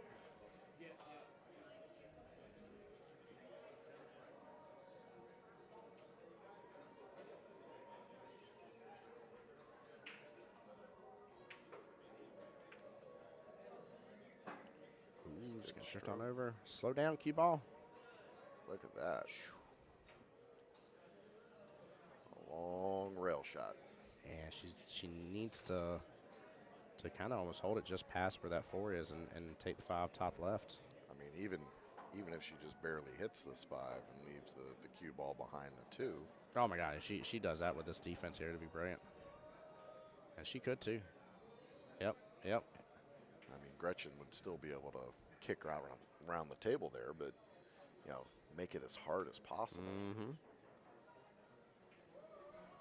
Especially when you got to go down the rail past the side pocket. That's always a risky shot. You never know. The ball just might catch a little bit of the edge of the pocket there as it goes by. Yep. By the way, huge shout out to everybody participating in the stream. Over 70 people total amongst all the streams here. Nice safety. There it is. Good job. What's funny is I wasn't even looking for the safety at first here. I was looking for the run, and that safety was brilliant. I mean, this is, she gets ball in hand here, which is what her team needs to be talking to her about right this second. Yep. If you get ball in hand and if nothing changed on the table, this is what your run needs to look like here. Now, with that being said, if nothing changes on the table, Chris, are you taking the 2-ball first, or are you taking the 4-ball first? This one I'll probably take the 4-ball first. Roll the cue up just a little bit for the 2, and then the 8's like straight down. Yeah. Straight down the table. Little stop shot.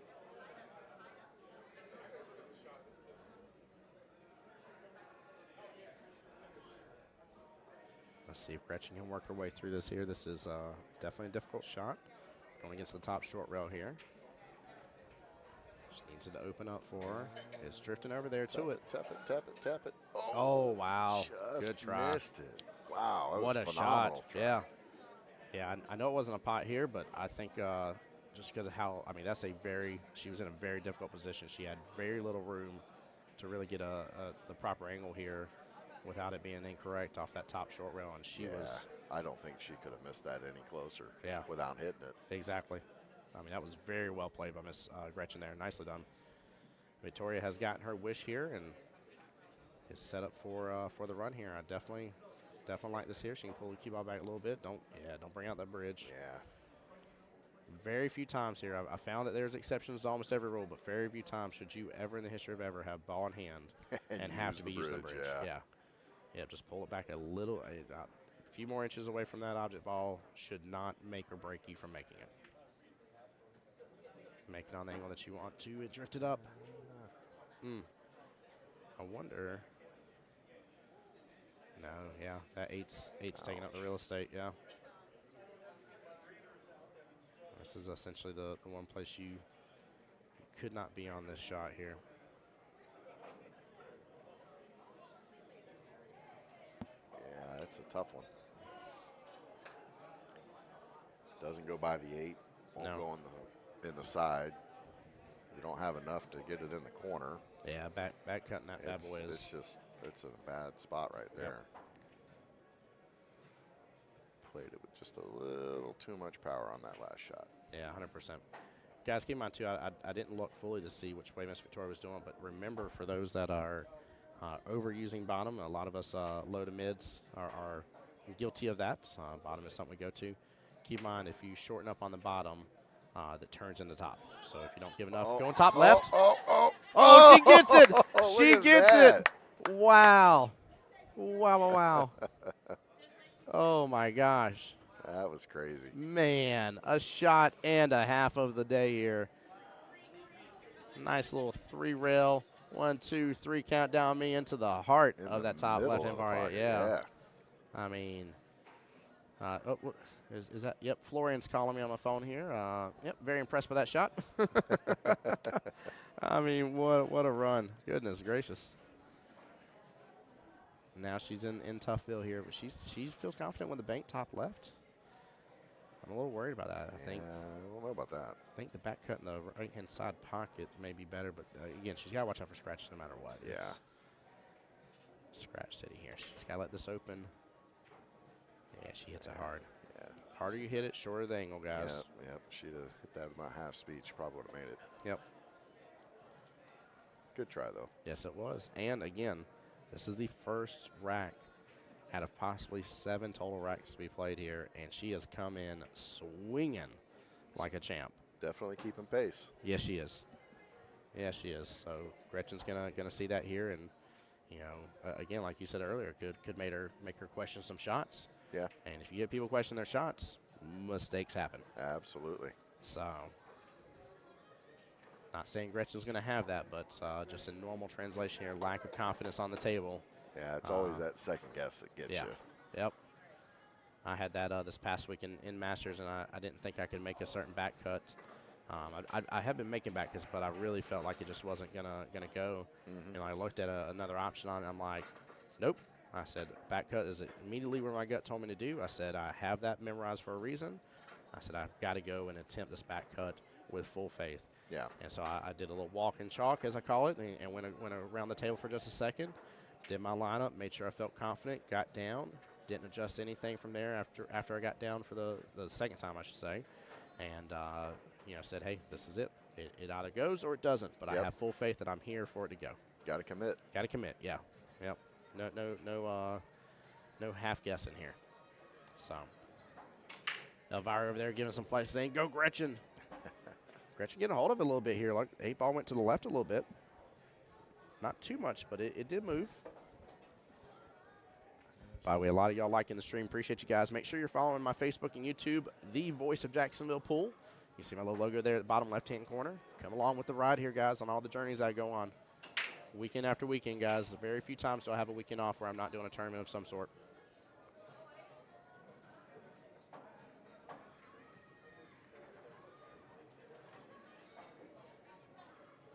All right, the run is on here. Yeah, I think it's fantastic that you do all these streams. I mean, I follow quite a bit of what you do. It's always coming up on my phone. There we go. I appreciate it. I love it. It is an honor. It's a blessing. And guys, one day you're going to see me in that Pool Dog Arena. I promise you. Yeah, that'd be cool. It's gonna happen. So that'd be cool. Be up over there with Jason Bowman here and having some fun. I mean, isn't that pretty awesome too? We have an actual commentator booth. Yes. I mean, and it's amazingly set up. I love the way it is. I love the camera behind them, so that way they stand up and do a little talk to the camera and stuff and everything. It's guys, I geeked out tremendously. I was able to take advantage of it. Got to see the Jacksonville finals this past Vegas, and it was amazing, absolutely amazing. It was a huge treat. So my big encouragement. I know Vegas is all about entertainment. Well, guys, if you want some good entertainment while you're there, go to the Pool Dog Arena. It's in the West Coast or the Westgate. I'm sorry, the West Coast. it technically is in the West Coast, but it's close. but it's in the Westgate Hotel, right there in between. They normally have it next to where the mini manias are, along with the Showdown Series room, the smaller of the main rooms here, and it was a brilliant setup. It's like Mr. Ken last night was saying, or I think James talked about it too. It was packed. So I think standing room only for a moment for all of the finals matches, except for maybe 9 ball. I think 9 ball because everybody's already gone home. Yeah. They that's the tail end of it. Get the smaller crowd, but every other event that they're doing while everybody's there, it's all full. Yep. It's absolutely. Standing room only. People are trying to get the best view, looking between the bleachers and stuff. It's pretty cool. Jory says I'm gonna be there too. Make sure and find me. I'll be there. I'll be at both events next year, unless something crazily happens or magically changes here. You never know what life does, but as right now here, as far as I know, we're gonna continue as Jacksonville APA and have me chasing down the teams and doing commentary out there. So, a ball back cut here, top left. Nice shot. And a great response from Miss Gretchen here. Well played. Is that a break and run? I think it was here. I could be incorrect on it, but I was about to ask the same thing. I was like, I feel like it is. I think it was. Chat, feel free to correct us here, but I think it was. Jory says, I'll bring the Lego stick with me. You better bring that Lego pool cue. I got to see that bad boy. That's just hilarious to me. A Lego cue, huh? A Lego pool cue, yes. How many inlays does that thing have? Oh, my goodness. That's a good question. That's a really good question.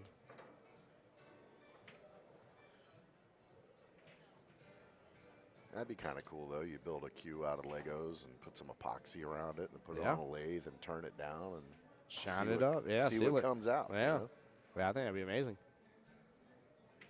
Kind of like the skateboard skis and stuff that they make when they take all the old used skateboards and they laminate them together and make new stuff out of them. Yeah, Eddie confirmed for us here. Said sweet break and run. Sweet break and run indeed. That's what we were thinking. I definitely thought that was a break and run. That was very well played. And again, such an appropriate response here after Victoria coming out of the gate swinging really hard. And that was a nice little stamp right there from Gretchen, putting her name on this matchup here and doing a great job with it. Yeah, absolutely. Yeah, very well played. Well deserved. So that's what you got to do. You get a tough match that starts out the game like that, and you answer it with a strong showing in the second one. By the way, too, I'm very proud to say and appreciate both teams here now. Officially during the first matchup of the day on the live stream, already taken care of for the day here at least. We've got to see both an 8 on the break and an 8-ball break and run. Yeah. That's a showing and a half right there. If that doesn't tell you how strong these two teams are, I don't know what else can. I really don't. And both very intentional, too, by the way, as well. I always love to point out here when I ain't saying there aren't, some still good made 8 on the breaks here, but some, do happen every once in a while by accident here. But we definitely saw Mr. Caesar? Yes. Mr. Caesar, yeah, sorry. We saw Mr. Caesar go, do the normal 8-ball break here, and he got it. He hit it so wonderfully. It's very well played. So, and now Miss Gretchen here showing up and showing out again.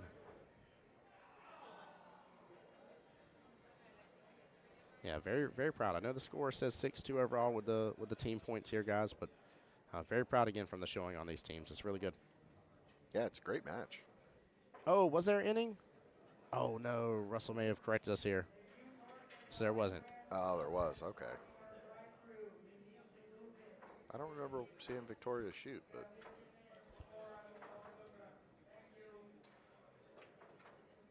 oh, just heard somebody's blocking. Guys, if y'all are ever here, they have a little drive-through section here. You are not allowed to park there. You can't block that drive-through. You'll see. Ooh. Oh, that's loud. Someone just turned the jukebox up. I think it just went back down. But yeah, you can't block that. That is that's their parking. Yeah, parking was a little tight yesterday morning. Yes. Everybody was here first thing for the captain's meeting, and it was a little tight. But I think everybody was able to park, so it wasn't terrible. Let's see one thing here real fast. Perfect.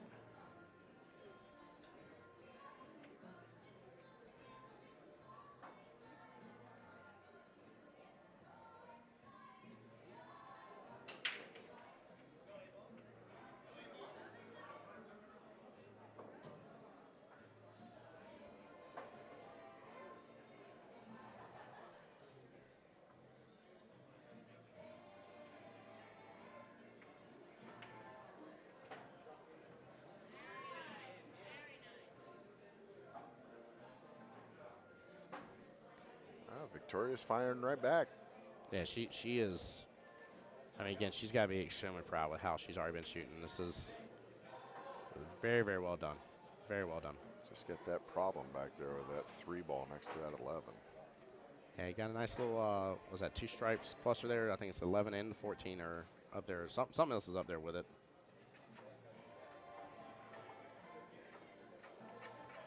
Just trying to see if I can see a little better here, but there's definitely something else tucked in right above it. A great shot on the 5.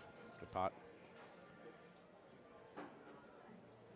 She's going to be forced to swing at this situation and get a breakout here. Honestly, though, it may not be a bad breakout here. If she can go on that left-hand long rail, maybe even – actually, she can almost 2-rail this, but I'm worried about it getting getting a rail afterwards. But yeah, I think the 1 rail is the right call, and she most light from this here. She's shooting about in that middle diamond. Yeah, it should be good. Going to call for a shot to be watched here. I don't blame him. Referee here. That was the kind of gentleman, guys, I was telling you about here who's been sitting there and just waiting to jump on any of these tables here. He's been hanging out towards this tail end of the room here for us, and we appreciate it.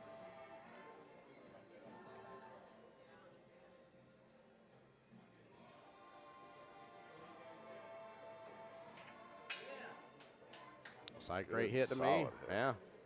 Very well played here and called us so.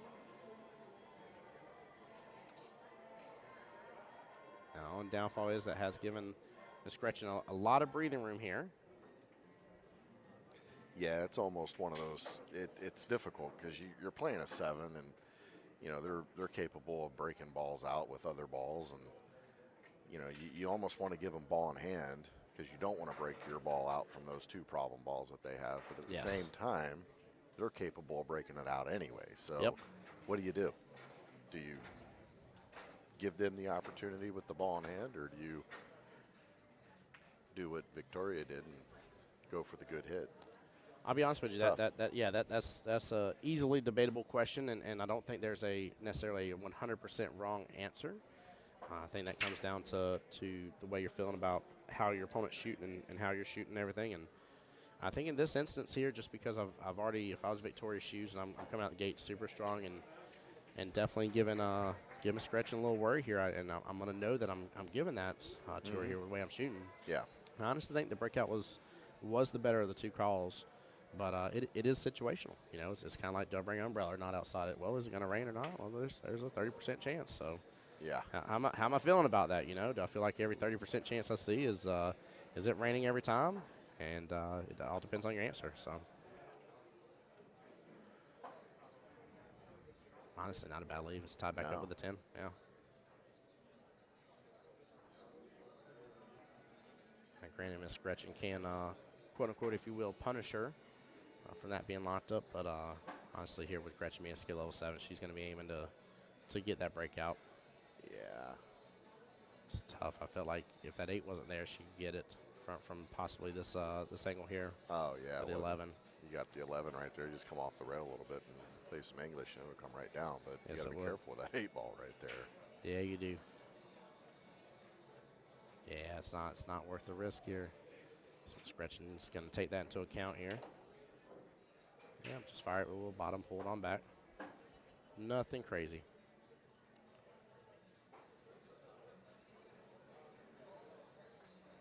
In fact, it might be a good idea for her to run what she's got on the table, and I was going to say leave one of the balls still up. That way she can use that later to break that out, or if Victoria breaks the 3 out. Mm-hmm.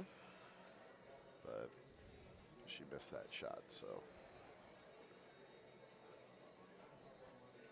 not the end of the world. No.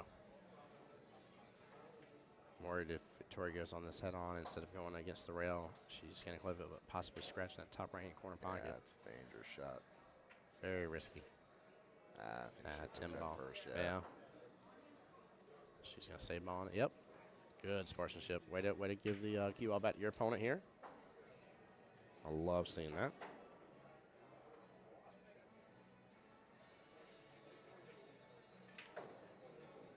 I think this is a relatively easy run out. 15 with a little bit of bottom, or even take the 9 ball first. Either way, or is that the 9 ball? 13, yeah.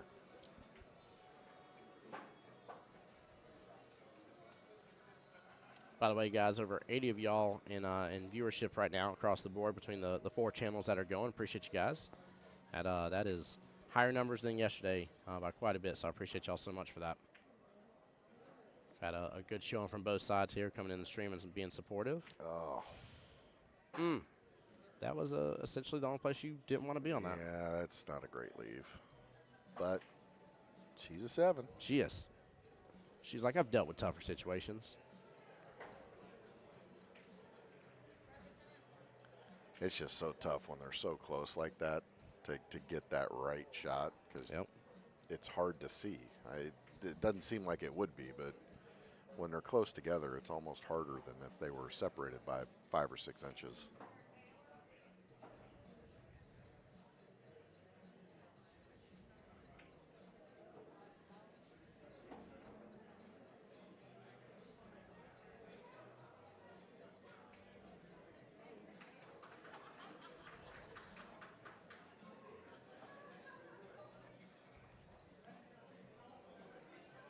It's definitely tough. I like the idea of a timeout being called. I love seeing a very capable, high skilled player who's calling the timeout on themselves as well. I've seen, unfortunately, I've seen multiple times where there are high skill levels that won't take a timeout. Oh yeah. At all, and it was great. There was a team I saw where a skill level, I think it was a 5, was giving the skill level 7 the timeout. And I had a couple people like, that's weird. You know, that person's only 5 and stuff. I mean, sometimes you just need to have a discussion here, because you might have a little bit of a brain block with the situation. Like, it's great. Sometimes the 5 will see a shot that the 7 would never take. Mm-hmm. Yep, and maybe that's what you're looking for. Maybe you're just so stuck on one option safety. that you need one. Yeah, she got it beautifully.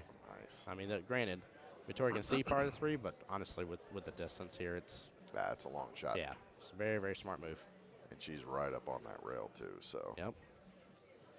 But yeah, I mean, sometimes you just got that brain block. Sometimes you just need somebody else talking you through it. What's cool is, as well as I've used it as an opportunity for a higher skill level to get them to calm down. And what I do to them is I flip the roll, and I say, all right, I'm shooting this shot here. What's my possibilities? Like, what can I do here? Yeah. And like, I have them talk me through it instead, even though it's their shot. and it kind of allows them to breathe for a second and kind of treat it in a little different aspect and take away some of the stress. Did she just land this perfectly? Nice. She landed that perfectly. Wow. What a defense back. Goodness. I tell you what, if Miss Victoria from Team Universal, Miss Gretchen, ever able to come together and form a ladies team on ladies division, you guys better watch out. Yeah. Oh, my gosh. That was a nice defensive shot right there. These two are just dominating the table.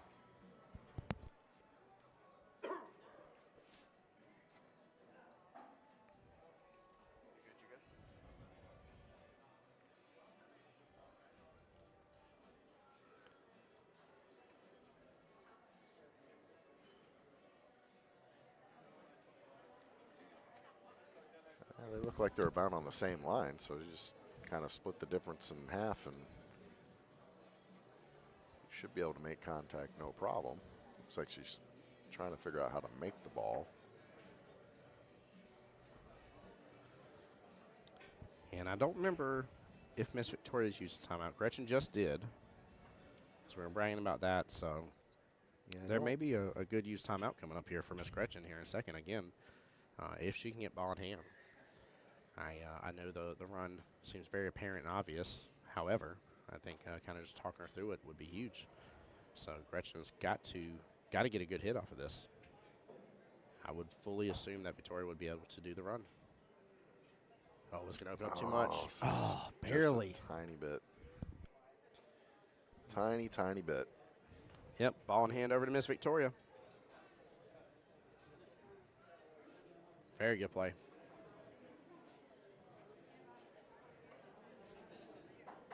I love it. Russell saying, no way she's a 3. She plays great.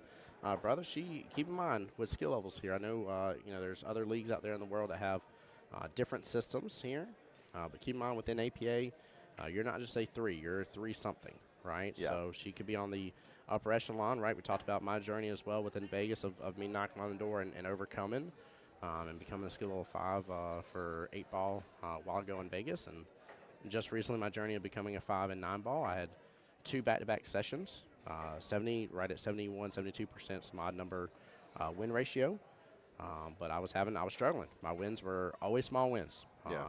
If they were better than a 13-7, I was on cloud 9, right? Yeah. Type situation. So I had a lot of 12-8s and 13-7s. So technically I was right within where I was supposed to be. Even though I had a lot of wins, I was still right there at it with the points I was putting up. So I always love to encourage that.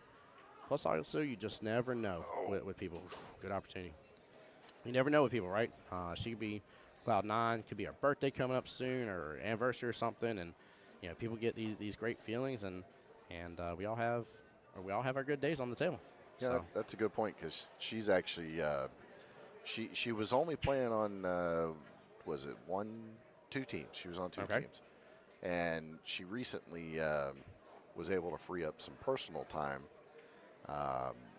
And now she's playing on, I believe it's 4 separate teams this session. Oh, so she's on her come up. That's exactly what's happening. Yeah, she's definitely playing a lot more. So I look to see her being a 4 at some point this session. There we go. It wouldn't surprise me one bit, especially after seeing her play today. Yeah.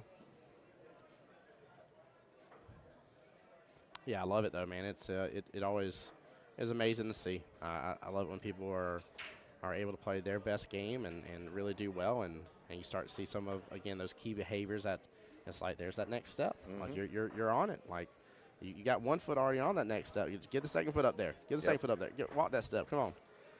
And it's very encouraging. Very encouraging. Yeah, she changed in the middle of it here. Oh. Victoria has got to take this. Yeah. Yeah.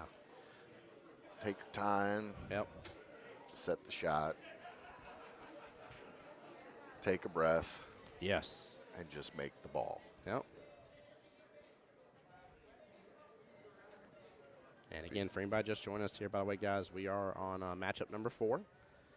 No matter which way, Victoria does have to get a win here, and it depends on how she wins, how for matchup number 5 can go here, guys. So let's talk it through real fast. So 2-0 would be the primary opportunity here if she lands this. That would be what's up for grabs for her, since Miss Gretchen at least has 1 game under her belt here out of her 6. And that would make it 6-4 going into the last matchup here. There we go. Good out here. She's on the board. She's on the board.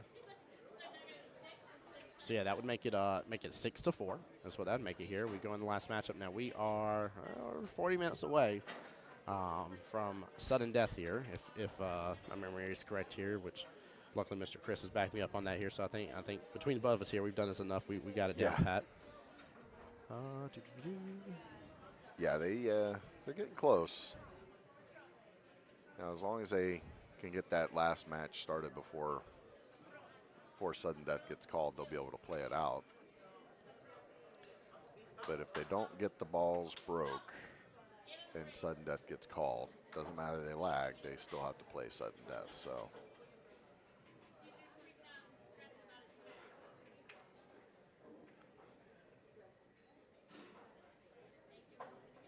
do forgive me, guys. I was getting a message on Facebook here. Want to respond to that real fast.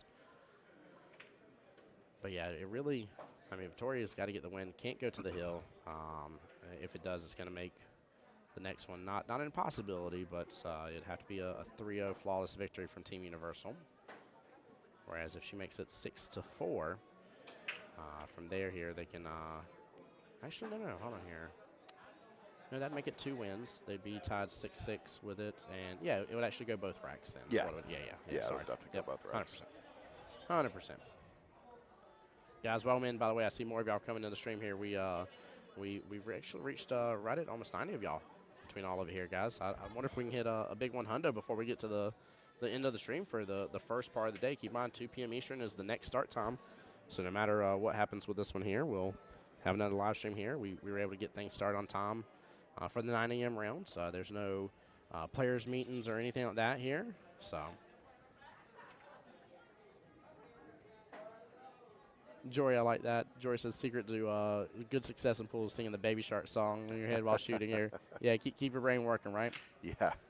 And Marie, that's a great compliment there, saying that Miss Victoria's a 5 all day long here. I don't think she's quite up to a 5 skill level here. I'm one personally and been one for a while, but she's definitely, again, she's on her come up here. We just heard from Mr. Chris here talking about she's playing multiple nights a week here now on 4 teams, and again, when you get somebody around the right people here, you'll start to see very quick advancements. It's going to happen.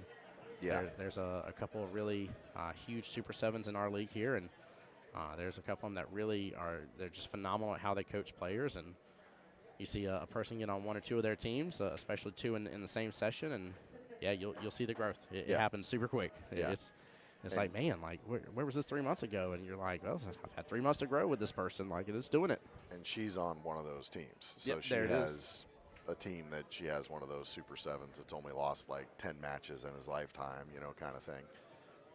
And he does a great job with working with the lower skill level players, trying to get their foundation a little bit more solid, and That's good. get them in those situations where, like this, they know what to do. They're not consistently making those shots, because if they were, they'd be the higher skill level. But Yeah. Jory says winner of the finals, that'd be tomorrow night, 7 p.m. Unless something happens with timing here, we'll have our 3 rounds tomorrow as well here. So 9 a.m., 2 p.m., and 7 p.m. It's the same schedule all 3 days. It's just a matter of, which teams are playing during those rounds based on being in the winner's side or the one-loss side and stuff is the only real difference. But there are 3 rounds all 3 days. So JJ on my Facebook page here says one of my home teams from Tallahassee's in it. Which team is it, JJ? What's the name? Give him a shout out on the stream here. Also, guys, I made sure to comment on the YouTube side as well here. There's a lot of viewers on YouTube, guys. If you're not already subscribing here, please hit that subscription. It means a lot.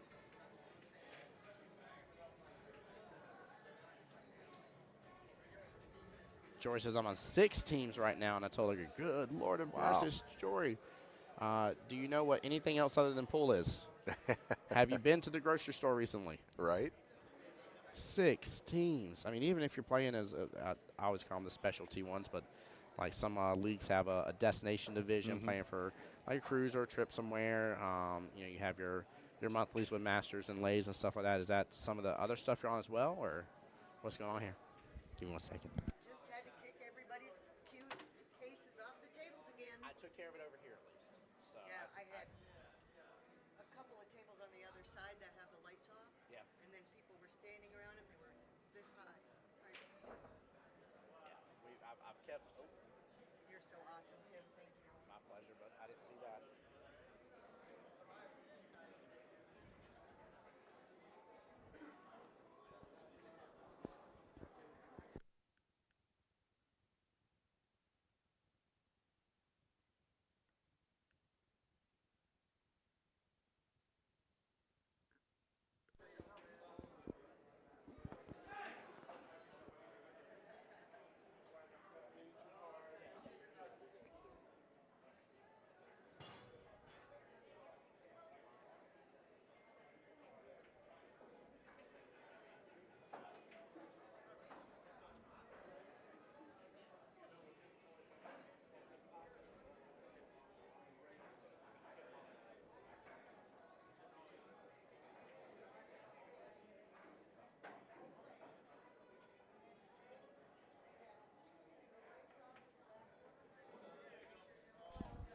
Sorry to have left you here. Just checking in. The owner of Park Avenue here was just roaming around. One of the big things she's asked from people as well here, please don't leave your cue cases on the tables here. Don't want to scratch up the felt on these beautiful diamonds here for the other half of the rooms.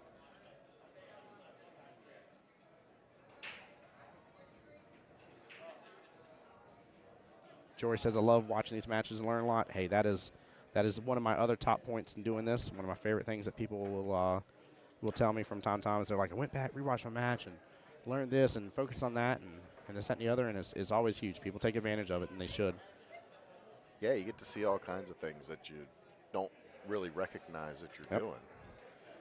You know, like standing up in the middle of your shot. Yes. You know, the forward stroke, and people are already starting to get up from the table. They don't realize they're changing the angle that they're hitting the cue ball. Mm-hmm. One of my favorite things I told all my team members is with her bridge hand, I can always tell when she's about to stroke because she raises it a little bit further, like there's a little lift in her bridge hand out of nowhere, and it's 100% changing where she's hitting on that cue ball. And it was crazy until I took a video. She was like, oh.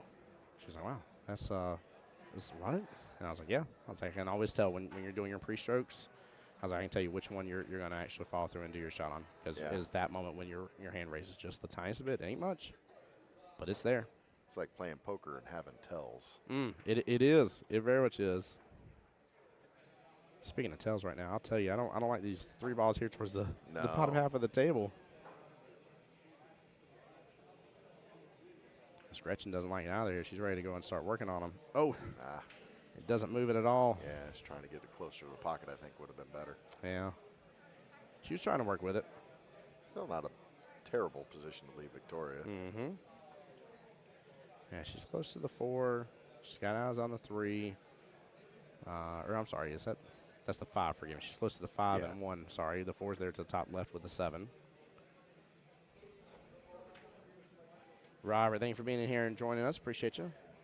Jory, you said you're opening a store come October. What type of store? Is it a Lego store that you're opening? Or I know you talked very passionately yesterday about Legos. We were cracking up jokes left and right here, but we were having a good time on it.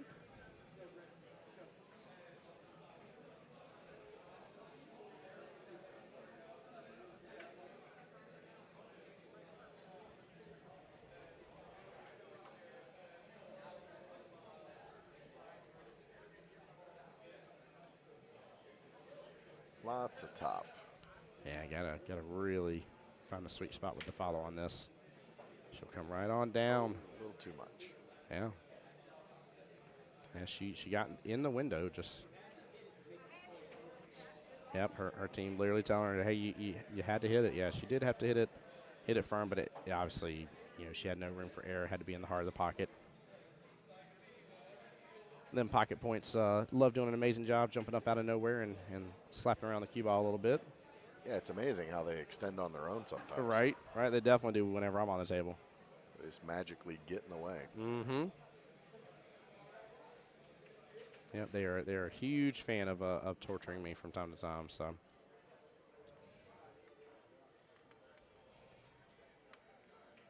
She's looking at a 3-7. combo here, which it does go. Definitely goes, but just not going to have any other opportunities on it. My only worry is where the other stripe is at is. Yeah. I think that 2 ball's better shot. Definitely a higher percentage shot. Mm-hmm. Oh, don't get that far. Wow. Well, I guess that's not too bad. Yeah. She got really close here. I want to see. Maybe this will show us a little. I can't quite tell if that back cut's fully there or not for her. Yeah, it's pretty tough. pretty high on the table, it looks. Jory, that's amazing. Gonna open up a store in Haines City, Florida here, Lego store called Brickheads. I like that. Oh, pretty cool. I like that. I wish you well on your journey here. That's amazing. Haines City, that's not too far away from me. About 45 minutes. All right, you're gonna have to go visit then. Yeah, I will.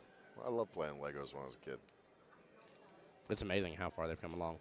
My parents hated them. They stepped on them a lot. Yes, yes, guaranteed. If you wanted to get certain presents for Christmas and or your birthday, you probably didn't play with Legos for a couple months there for risk of hopefully not leaving one in the carpet. Yep. Because you were just begging for it not to happen. Hear the colorful language. How many times do I have to tell you to pick up your Legos? We won't fill in the extra words that go in that sentence usually. Use your imagination. Yeah. Tough cut here, but it is very doable. It will drain all the way bottom left.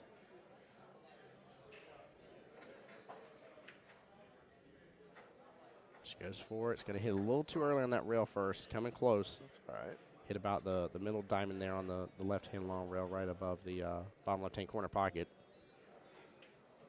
But very good try here. I don't know that she can see that 13 enough to make it down here.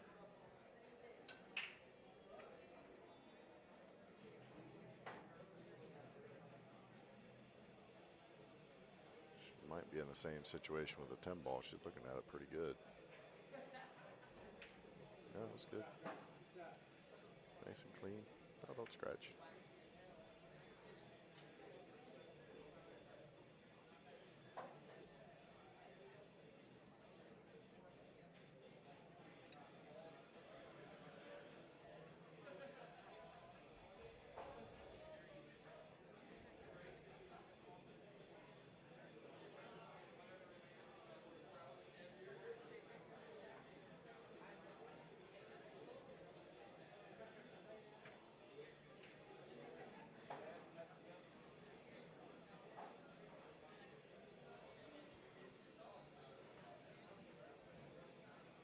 Very, very tough situation here. Yeah. I think, honestly, if she can just get it at least out of there, start moving it. Yeah, she can see enough of it to hit it, so that's not a problem, I don't think. But it's a little tight. Mm-hmm. And out to just a little above the center of the table, or the middle part of the table here towards the top half. Very well played. Honestly, not a bad place for it to be. It's going to have multiple homes. Right by the 8 ball. Yep. It's not a bad place to be. Yeah, I'm pretty sure Victoria has she has line of sight there possibly for the 3. A little tough with where the 8 is to determine 100%. She's taking a close look at it. So it's either super tight or it's a no-go. She's got the cut on the 7, though. She'll come around the table and give her a shot on the 3 ball. Yeah. Yeah, it definitely will here. It's, as long as she gets this back cut here, it'll be brilliant. Absolutely will be brilliant.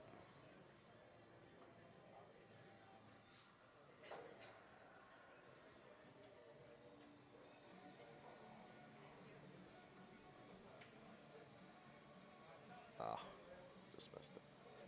All right, good try. Not a bad leave. She put that Caught 7 up in some front of of that the 8. 8. Yeah. So. Why was 9 afraid of 7? Because 7, 8, 9. Yeah. Yeah.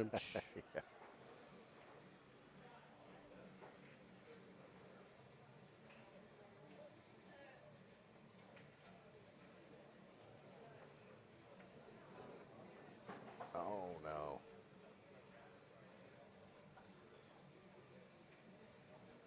Very unfortunate with that leave here for Miss Gretchen. She was trying to still be above it here, open up that bottom right-hand corner pocket. Let's see if she has the back cut with it. I'm a little worried. Yeah, it's a tough one because Yeah. the cue ball gets over there towards that side pocket. Yeah, I feel like that is. I feel like that line just leads right to it. maybe I'm overthinking this situation here, and this is where you guys are getting a little glimpse of my internal monologue, but I'm like, I'm about to make this happen. I'm about to make this scratch happen. Don't do it. Do anything but that. Luckily, the Gretchen's got the skills to handle this situation a little more than I do. Yeah, on you a can personal level, but avoid that scratch just with a little bit of English, but yeah. changes the way you got to hit the 8 ball too. So Yes, it does. She's got to throw this good. And nice. she does. Boards Drilled that it. top pocket. Yeah, very well played. Nicely done, Miss Gretchen. Good out here. In fact, I think that is definitely worthy. 'Cause that was a tough one. Worthy of a quick replay here. Take a look at how well she hit this. No issues on that left-hand side pocket here. Comes off that top short rail. Completely avoids the top right corner pocket as well for Scratch Central. And, I mean, just drills it. Just perfect as can be. Yeah, it's a great shot. Yeah, very impressive. I almost wonder what Miss Gretchen is in 9-ball. Oh, she's got to be at least an 8. Yeah, I think so. Yeah. Yeah, if she's not a 7-9, I think I definitely agree. A 7-8. If she tells me 7-7, I'm like, you gotta be getting close. Gotta be getting close to being an 8. If she's 7-7, she's very close to an 8. Yeah.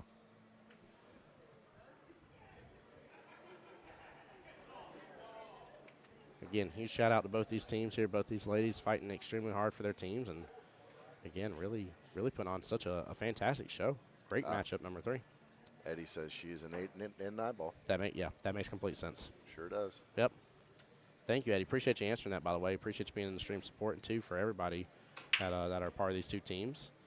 And then, of course, thank you to all my regulars as well that are within stream, supporting all around. Appreciate you guys. Good break, unfortunately, with where the cue ball is just being against the rail. But, I mean, there's a lot of breathing room across this table. 4 ball sitting towards the top right. 1 and 6 towards the top short rail there. 8 right in between all that bunch. Yeah, plenty of options. Yeah. You got the 7 close here close to the bottom left. 5 right above the cue ball here. 2 to the left-hand side pocket is where it's sitting out of. And then for your stripes here, you got 13 that is right above the 2. 9 to the right of the 2 ball here. It's on the center of the table. Same thing with the 15 in that kind of center zone. Coming on down here is the 10 ball on the left, right below the 9. The 11, sitting right there, middle of the bottom half.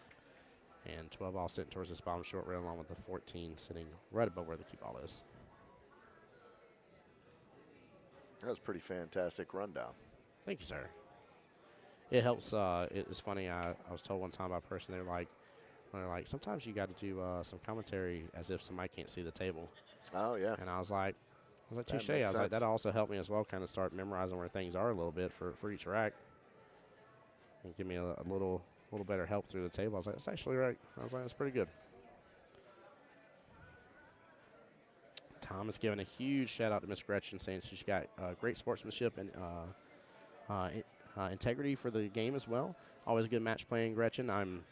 I appreciate those praises. I'll be upfront and honest with you, Thomas. I have zero surprises on that. That makes complete sense with everything that has shown here, and getting to see both teams' characters here and how they're playing and how they handle the pressure and the situations here. Right, pressure makes diamonds, and this is definitely a high pressure situation and very, very good sportsmanship across the board. It's awesome to see. Very awesome to see. Yeah, I agree totally. Again, this is the environment's not the word I was looking for here. I've talked about it last night here. This is the culture. There we go. That's the word I'm looking for. This is the culture that, as a whole, we want in APA. Absolutely. And I challenge you to encourage your team members that if you see that culture is not there, to give them again kind words, kind gestures. Definitely get bees with honey, right? Oh yeah. But be encouraging to that culture. So one of the things I've talked about before with a person on one of my teams before, they're like, that player's sharking me. That player's sharking me. They're doing this. They're doing that. And honestly, like I paid attention the entire time, and I was like, I really don't think the player even realizes what they're doing. So I think there's an intent behind it. Yeah, 90% of the time they Yeah, don't. yeah. There was no intent, but also like my player was very much missing key shots that like under any circumstance they make. It's very normal shots. And so my encouraging words to them is I said, there's a couple aspects of this. I said, what is sharking? So I had them kind of define it here, and they talked about how like a player's trying to throw you off your game, right? I said, so in order for sharking to be effective, they have got to throw you off your game, correct? They said, yeah, and that's what they're doing. I said, awesome. So if they don't throw you off your game, is it still sharking what they're doing? They're like, well, no. I'm like, exactly. So whose choice is it for you to be thrown off of your game? Yeah. It's yours, right? That's a good way to look at it. I never thought about it that way. Like it's your game. It is not their game. We talk about playing the table all the time here. You control the aspects that you can control. So if you start to kind of get and reverse your mindset between one, is there intention there? If there's not intention there, like you gotta brush it off. Yeah. You know what I mean? But two, also as well, of just understanding like if that is their goal and they're that type of person that wishes to shark you on the table and they are somebody that wants to win from the chair, right? Every sport has stuff like that. You have bad sportsmanship. That's why we call out good sportsmanship, right? That's right. So it's going to happen. But if that's what's happening here, well, it don't work. If it don't work, like if you don't let it bother your game, they can be sitting right there in front of your shot and dancing up and down and putting on a crazy clown costume and honking a clown nose. Yeah. You know, all they're doing is looking silly, like a silly goober, and you're just like, man, like that dude's jumping up and down as a clown here. And what? Oh, that's right. I just made that beautiful 8-ball. Suck it. You know what I mean? Like, sorry, I shouldn't say that on stream, but that's the way I feel about it, right? Yeah, like, so it's just a great way. And again, I say all this to bring back my ADD brain here back into focus and say that we as APA leagues and being a part of these leagues and these divisions and stuff and teams, we control the wonderful culture that we're trying to build and what we want to see from ourselves. Absolutely. And there's ways to make adjustments towards that, and we can all be a part of it. So. Yeah, it's all about making the nights fun. If you make them fun, you're enjoying yourself. You bring more of that in. Yes.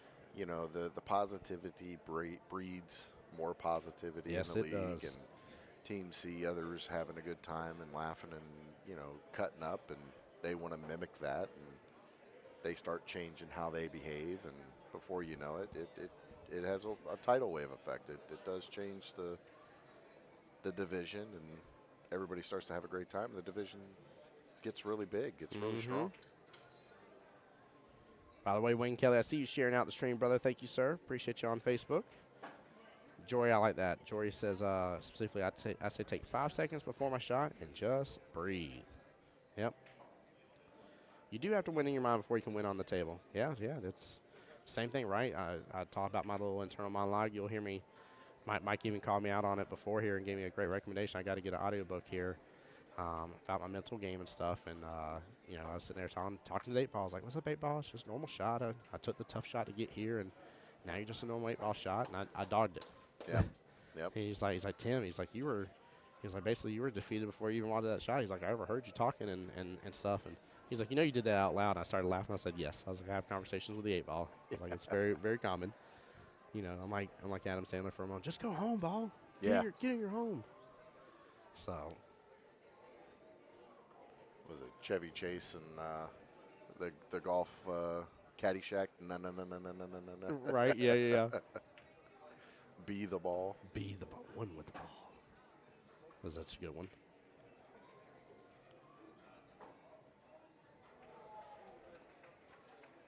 Scratch doing a great job here. A little worried about how the 6-1 situation is sitting. They look a little off from each other here. So definitely wouldn't recommend the combo. Not say that she couldn't go for that, but very few times you'll see, unless absolutely necessary or kind of what we call wired in. Do you see high skill levels go for a combo shot? So she did good taking over that pocket though, but small miss here, and may have opened up the window for that 13 top left. It's hard for me to tell here, but it is off. Keep us off to the side a little bit. Yeah, might be able to sneak it in. Yeah. If not, she could also go for this 11 and bare minimum will take over that pocket. Yeah. She's looking at it. Just play it right by that 4-ball. Yeah. Worst case scenario, it bobbles in the pocket and blocks it up. Yeah, that'd be phenomenal. That'd be a really good thing for her. That force Miss Gretchen to use one of her balls to either pop both of them and get a really great hit or just risk just only getting Look at that. Getting her. She still drills it right on over there. What a shot. Clean She in. opened up look at the window. Look at that. Look at the window. It's a great shot. Man. I cannot believe that.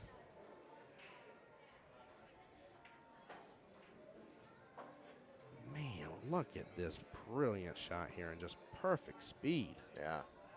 Couldn't have played that better. No, she could not have. Still, she got a tough shot ahead of her, and 8 ball's still in Problemville, but man, we'll take it 1 ball at a time here. Oh, got Yeah, locked she up got on clipped that up, ball. yeah. Fortunate situation there, but She might be able to bank that back to the side pocket. Just come off the edge of it. I don't know. It's a little close. yeah.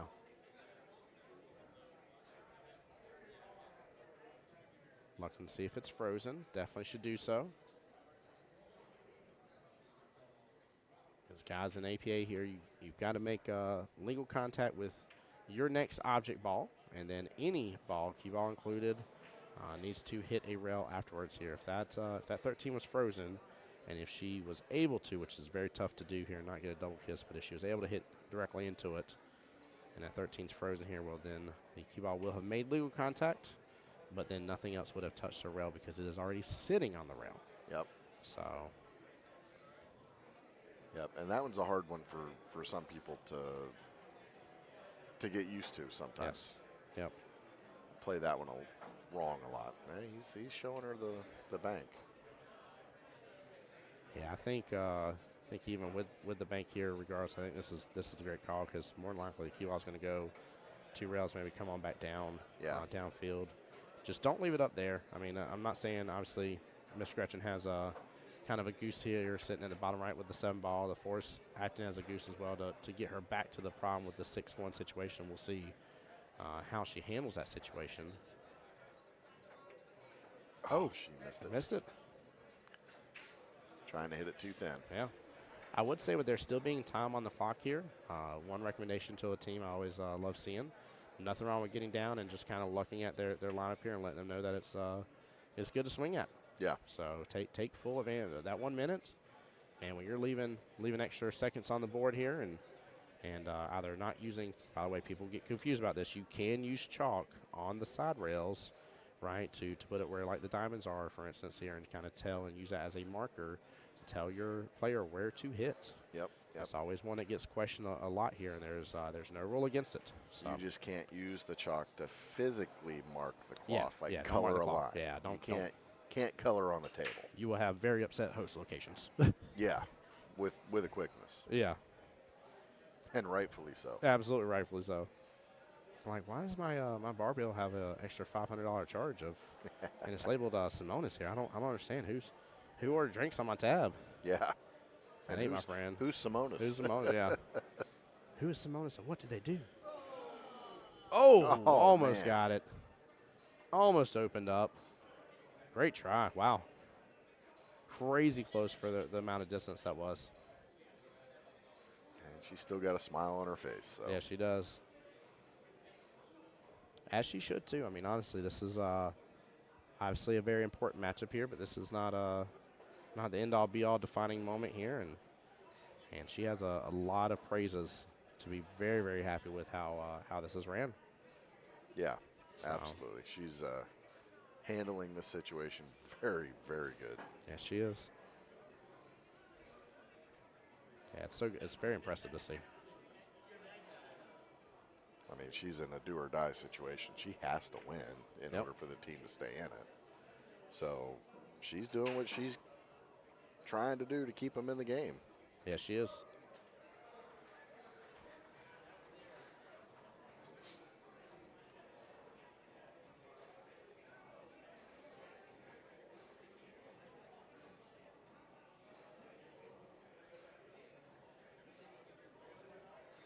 That's tough. She's going to take the 1 ball all the way down, but I think she's worried about the double hit. She'll choose the 4 ball, but then you got to shoot over the 1. So what's the lesser of 2 evils? That is the question here. She is jacked up, pulling down on that cue ball here. Got to watch out for the double hit. Might be able to get the 5. She just whiffed it. She did, and the cue ball, cue ball stayed, no nothing with rail. the rail. That's unfortunate. That is. But it's still a question. I mean, honestly, if there was a time in this rack to do that, that was the time. Oh, yeah, for sure. Because what are you doing about the 8? Yeah. Naturally, like here, this is where some of y'all are going to say she's a 5 all day long here. This is where her being a 3 getting to a 4 is about to show here. And I don't mean this against her. Yeah. I mean, there is a way to figure the situation out, and she's going for the straightforward approach here. Yeah, Of just going for it, maybe going for a bank after. Definitely want to give this a cut down the rail. That way Yeah. the cue ball comes off and maybe gets behind that 8 ball so you can shoot it back away from those balls in the corner. Absolutely. I mean, she's got it set up for a bank shot. Yeah. Yeah, no, that's all she was going to be able to make from that situation, and I'm actually in complete agreement with her going with that because sometimes we can get a little over zealous with our shot choices here for our lower skill level players, and go for something that will get her over there. Don't get me wrong, but is a tough shot for her to take, and honestly, this is well within her will well, and she's come close already on a previous rack. She's already got a rack underneath her belt. Yep.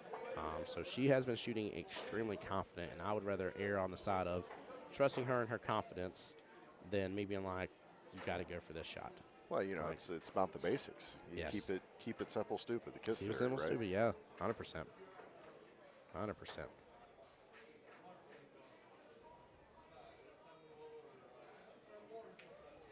This is for the money. Get in there. So close. Oh. Just a little early on that top short rail. So close. I wanted that to go in. You and me both. You and me both here. I want that. I want matchup number 5. Yeah. I ain't saying I can't order some lunch and sit here and twiddle my thumbs for a moment, but I want matchup number 5. Yeah.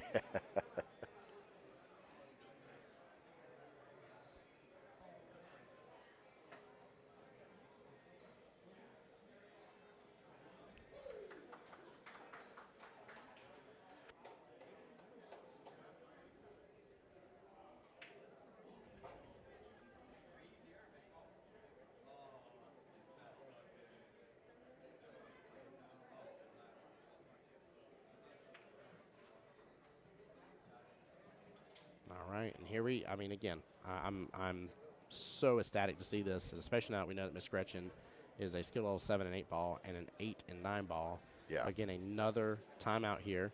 Nothing wrong with it. Do I think she can't make this shot? Absolutely don't. I mean, I know she can make this shot here. I have zero doubt. But she's trying to work towards getting back towards the 8 ball here. They're having a great discussion about it. And honestly, that's exactly what you need. But speaking of what you need, though, you need to jack up on this. Yeah. Yeah, you're off rail. You need to hit it with a little pace with the bottom here. And, I mean, even if it stops shots right there, you're fine. Even if it rolls forward a little bit, Yeah, closer to that side pocket, you're fine. It's you get a little bit tougher if you happen to roll all the way for some reason or other, all the way down to kind of like that middle diamond. Still doable, but now you're adding it to be a little tougher of a shot than what it has to be. Yeah, you don't want to make it unnecessarily long. Yeah. You could also, I'm saying use bottom. You could also use pace as well. I mean, there is a pocket speed shot here with that, but she's looking at an angle here, and I don't really know why. Yeah, I don't think she has to go with angle here. I know the cue ball and the one are off just a little bit. The one's a little bit to the right. She looked like cutting it into the side. I feel like that's what she's looking at, but she needs to go straight down. She is. Yeah. Oh, well, she played played defense. two-way. Yeah. Yeah, I don't think she was going for side. I think she strictly was going for defense. Yeah, we're getting clapped. That's 100%. They were going for the defense. Yep, two-way shot. I like it. Okay. I mean, I honestly, so I can tell you why that happened here. Now I think about that because at first I was like, I'm a little confused by that. I can tell you exactly why. Victoria being on the hill. That's what determined that shot right there. Yep. Victoria, if it was 3-0, she's going for that. She's draining that one all the way down bottom right, taking 8 top left just fine. Bob's your uncle. Happy-go-lucky. Yeah, I can't blame her for playing safe on that one then. Yeah, I don't blame her. Because it was still a tougher shot. It was not a give me. It wouldn't be like a 95% chance shot. I'd probably say like mid-80s for her to be able to make that one. But that was very smart. Very good option there for the defense. And honestly, she brought that one over a little bit more. Like if you can get it close to the center table, you'll see the pros too, especially with the key ball control. You see they try to play for center and table. Yeah. Well, how long is a 9-foot table here if you're center and table? Every shot's only 4.5 feet away. Yeah. Whereas if you're down on one rail, you're all the way to the other rail, you're like, nope, it's 9 feet away. Hit it, don't scratch. Ooh, did she get the save? I think she did. Oh, I think she just played that perfect. Atlanta, did she really do that? Holy cow. I don't know. I see a smile from Miss Gretchen. We had the teams kind of biting their fingernails here. No, Gretchen must be able to see the top side of this. She can see some of it, I guess. Great try from Miss Victoria here. Good job not scratching. I mean, honestly, that's yeah. I don't know, without doing a crazy kick shot, which would have been wild to me, I don't know how she was going to make that properly. I think that what happened is a great situation. Yeah, she got it clear as day. Very well played. All right, little back cut-ish on this 8. Cue ball's a little bit to the left of it, not by much. They're almost parallel with each other. But shouldn't have to worry about the scratch here. Just good, smooth stroke and take this one on home. Go ahead and make rack number 4, or I'm sorry, your 4th rack points here for Gretchen. And if so, it'll be a 2-1 race left in the battle.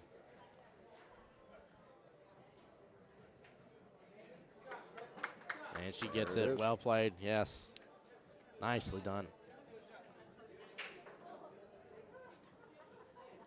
And again, guys, for anybody just tuning into the live stream here, keep in mind for Team Universal here, Miss Victoria, doesn't matter how, per se. It just matters how much tougher the next match is. But Victoria's got to get the win here. She is on the hill, so she's already been awarded her 1 team point here. But she really needs to close out with this next victory, not let Gretchen get one more game here to make the next matchup a little easier. So, absolutely. See you in a moment, Mr. Chris. Thank you, sir.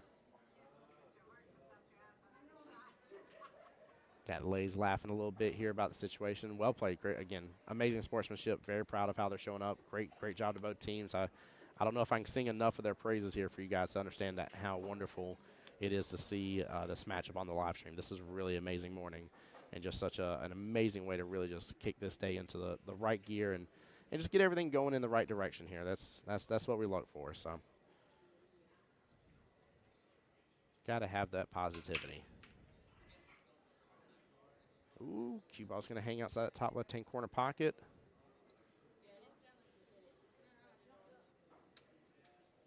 Looks like it is, yep, wide open. All right, let's talk about the table here. 1 ball sitting towards the top right there. 5's going to be right below that top right-hand corner pocket. 8 towards the top center. From there, you're going to have the 6 is going to be left of the 11 ball directly below the cue. From there, we're going to come on back down table here. You're going to have the 3, 12, and 9 there from the left-hand side pocket. Close towards the bottom left here is going to be the 2 and 7 by the look of it here. On the right-hand side, we are going to have the 14 almost center where the rack was, followed by the 4 ball on the right of it. You're going to have, I think that is the 15 here towards the just outside the right-hand side pocket a little bit. And then you had 2 other stripes there towards the bottom right.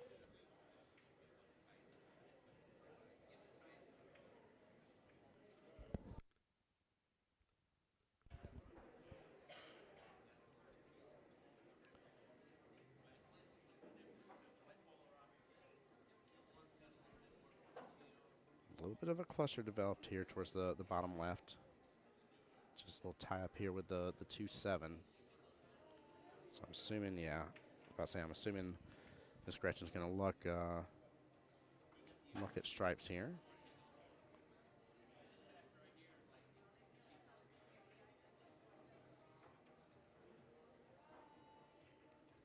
Going for this 12 bottom right-hand corner pocket. It's going to drift on down just beautifully here.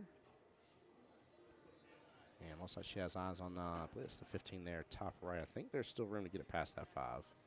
It's taking up some of the spacing there, but I think there's some room there for her. Let's see if there is.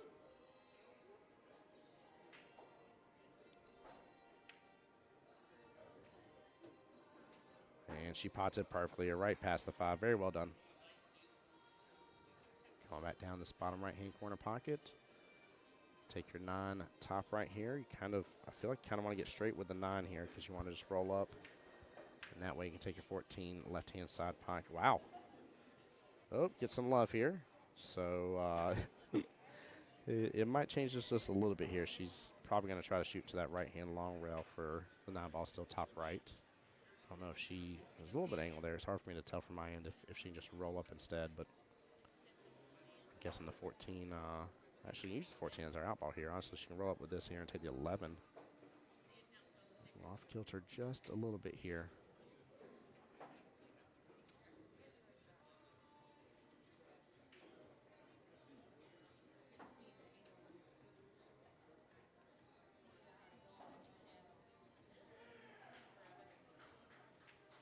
All right, Miss Victoria back to the table here, taking a look at everything.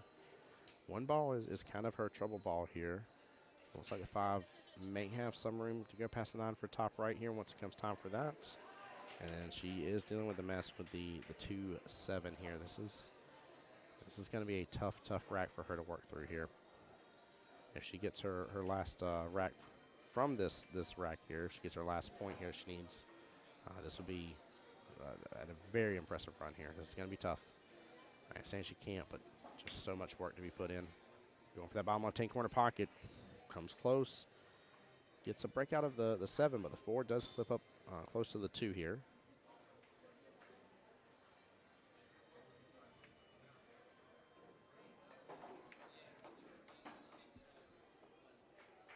Nice little slide right there from Miss Gretchen here. Has good eyes on the 11.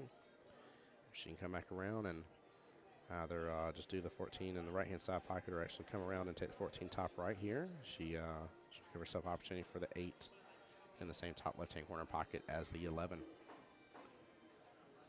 Just a matter of her angle here. She has, you don't want to overdo too much in here when you can just take that side pocket shot.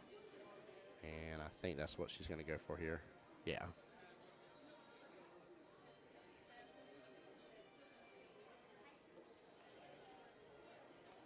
All right. She's lining up. She's got to let the pocket do the work. So, again, not a give me. This is definitely a tough shot for sure.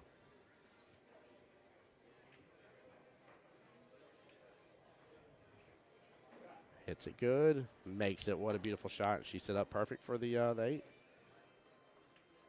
So if she gets this here, it will be 7-3 in the overall team score. Gretchen will need 1. Miss Victoria will need 1 as well.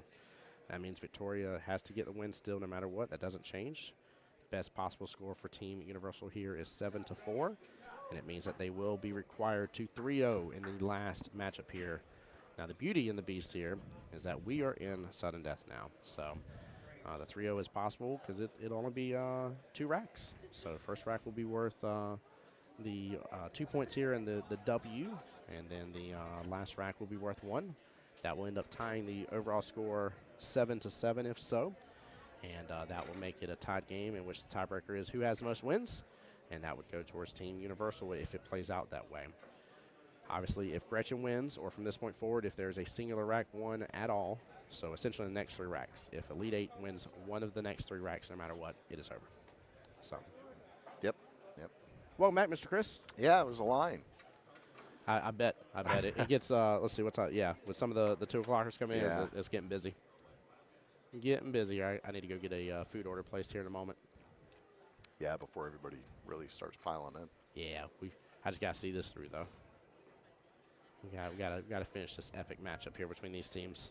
Yeah, this is a great match. Yes, it is. Yeah, this is. I was dead serious too. If somehow or another a day ever came where Miss Gretchen and Miss Victoria are 2/5 of a ladies team for a ladies division, you guys do. I'm being dead serious. You need to watch out.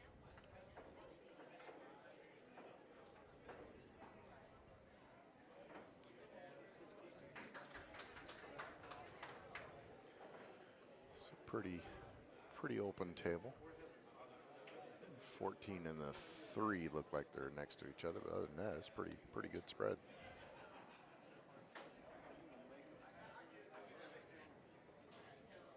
Yeah, stream is going wild here for Miss Gretchen. Definitely give her the love, guys. Give her the love. This is a very, very tough matchup. So.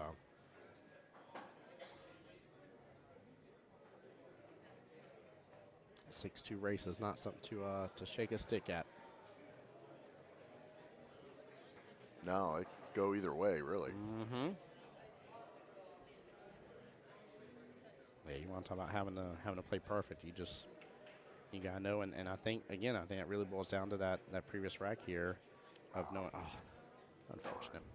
I think that's where Gretchen went for that safety on the 1 ball here instead of swinging for it, and and possibly taking a big risk here, because if she would have rattled, then Victoria would have had great eyes on the 8 to the top left and said, hey, let's not do this just yet. It ain't time to hit that gas pedal.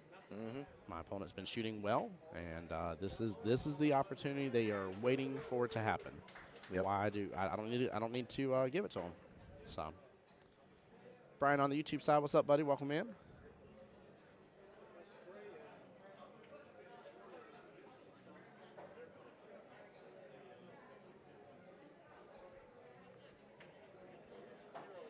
And guys, again, when this matchup is done, we'll be ending the live stream. A fresh live stream will be starting, hopefully on the time 2 p.m. So.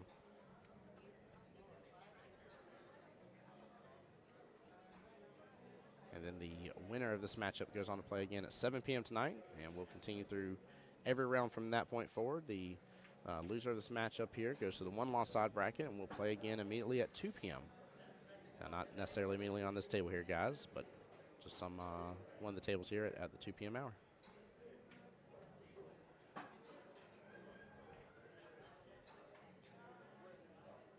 Yeah, I think it'll be 2 different teams, right? So yes.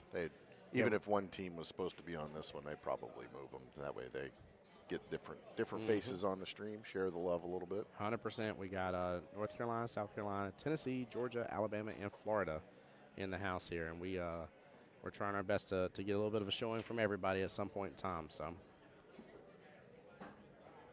got some range to have to cover to make that happen. But it's a rare scratch from a 7. yes, it is. See if Victoria can take advantage of it.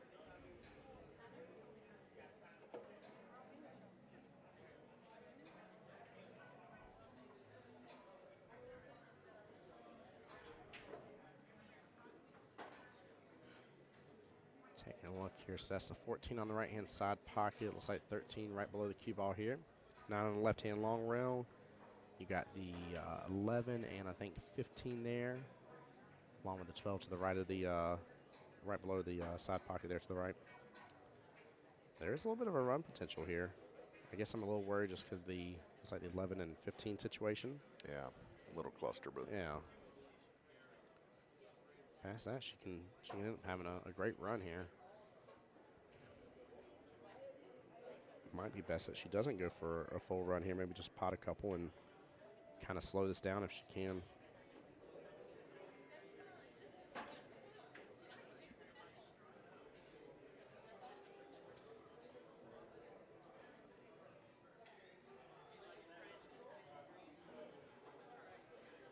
She's looking at this 9 ball instead.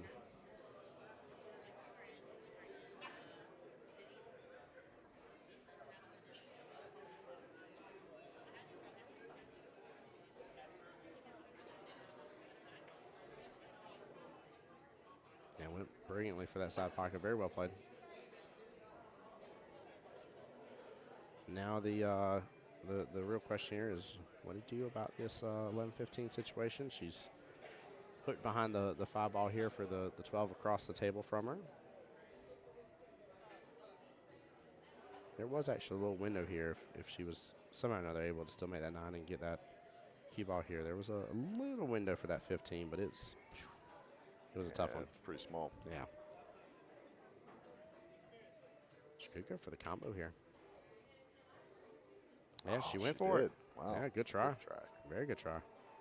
It's close. Yes, it was. Honestly, not a bad leave. No, not really. And not with it's a 7 next to the 11 here off the bottom short rail. That is 7's in a predicament. Again, very similar kind of concept here of a small possibility of a window where you could drain that 7 bottom left.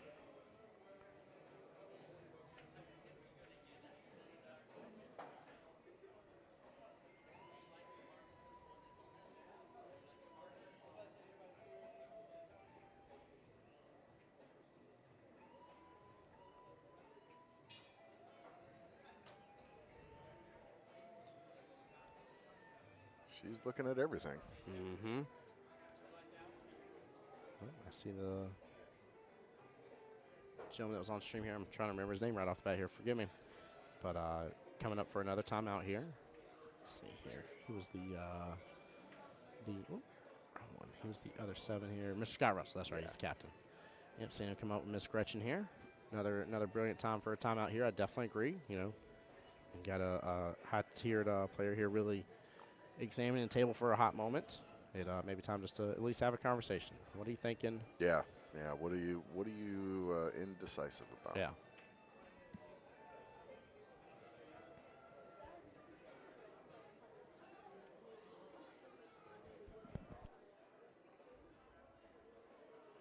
Yeah, a lot of consideration has to be done for this rack, right? This is the difference of Elite 8 still allowing Universal with a chance to win this all after being up tremendously in the beginning half of the matchup here.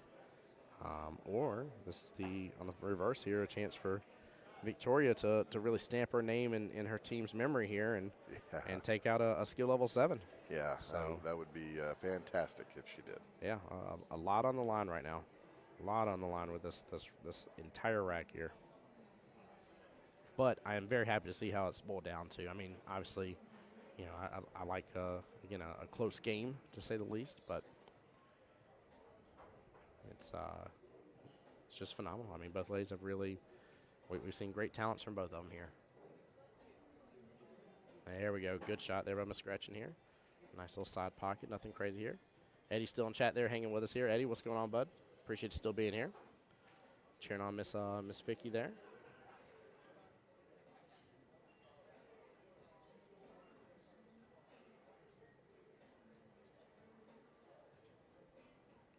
Came home last night, by the way. Wifey made me delicious steak tips and eggs.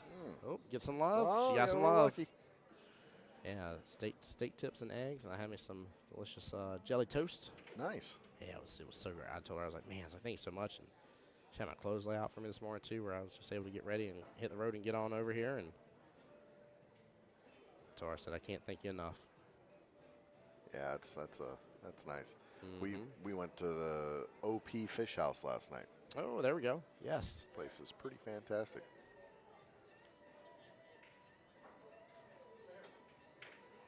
While you're here, I'm trying to think where the closest one is to you, but if you get a chance to, there's a barbecue chain called Smoking Pig, or Bearded Pig, I'm sorry, Bearded Pig's here. Smoking Pig's in Valdosta. Okay. But yeah, it's Bearded Pig here.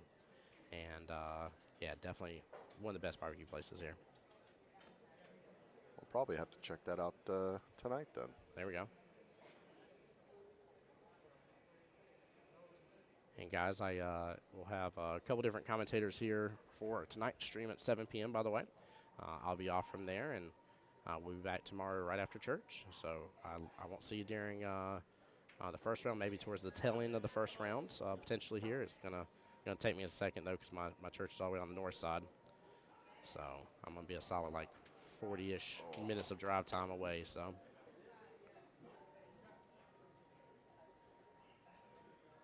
That was a good shot. Yeah. Yeah. Very, very. Hit it with good speed. Yeah, nice very close. setup for the side pocket there. As I like to say, just a near miss.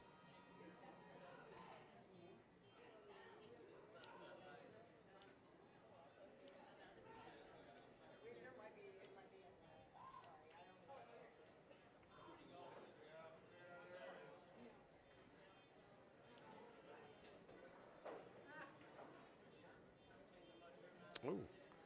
Ends up getting a good hit, but came up behind it here. Honestly, that is not a bad leaf. Did you order food?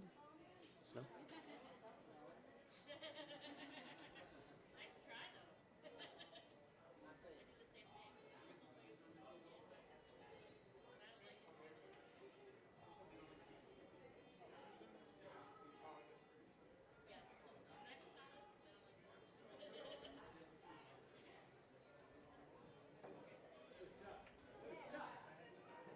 Oh, what Nice. a shot. Well played. Nicely done here, and this is for the win. Seal the deal. Yeah. If she makes this here, it will be said and done here. Elite 8 will win 8-3, which would be crazy just because their name being Elite 8. Very fitting. Yeah, it is. All right. Miss Gretchen giving it its due diligence here, not just getting down and potting it, assuming that it's that's gone here. I love it. She's taking this whole time and every bit of Victoria seriously here, so I love seeing this at the end. And that's all she wrote. Good out, nicely done, and big congrats here to Team Elite Eights. Yeah, it was a great match. Yeah, continuing on in the winner's side here. All they've done is just made the path here a little bit more for Team Universal. They'll have to go through one additional matchup here is all they'll have to do. They'll be playing, like I said, at the 2 o'clock round, so they get to play immediately right away here. And then Team Elite Eight will not come back until tonight for the 7 p.m. round, and then again from there it's every round. There's no more breaks in the gameplay from what I saw. So Chris, thank you, brother. Appreciate you so much for coming on stream. Thank you, sir. Thank you for having me. Yeah, it's my honor, my pleasure here. You got anything else to tell all the folks back at home and stuff, or your league? Just go out, have fun, meet some new people. Yeah. It's definitely a great hobby to have and great way to network and meet people that you would never have met in any other kind of walks of life kind of thing. You just never know who you're going to run across. So yeah, I definitely agree. With that being said, guys, y'all know my motto here, but keep in mind we will have a stream up in about an hour here from now. As always, you take care, be blessed, get some rest. Of course, I want to be the guy that gets you to enjoy watching Beards again. We'll see you guys here in an hour. Make sure to tune into the next live stream here.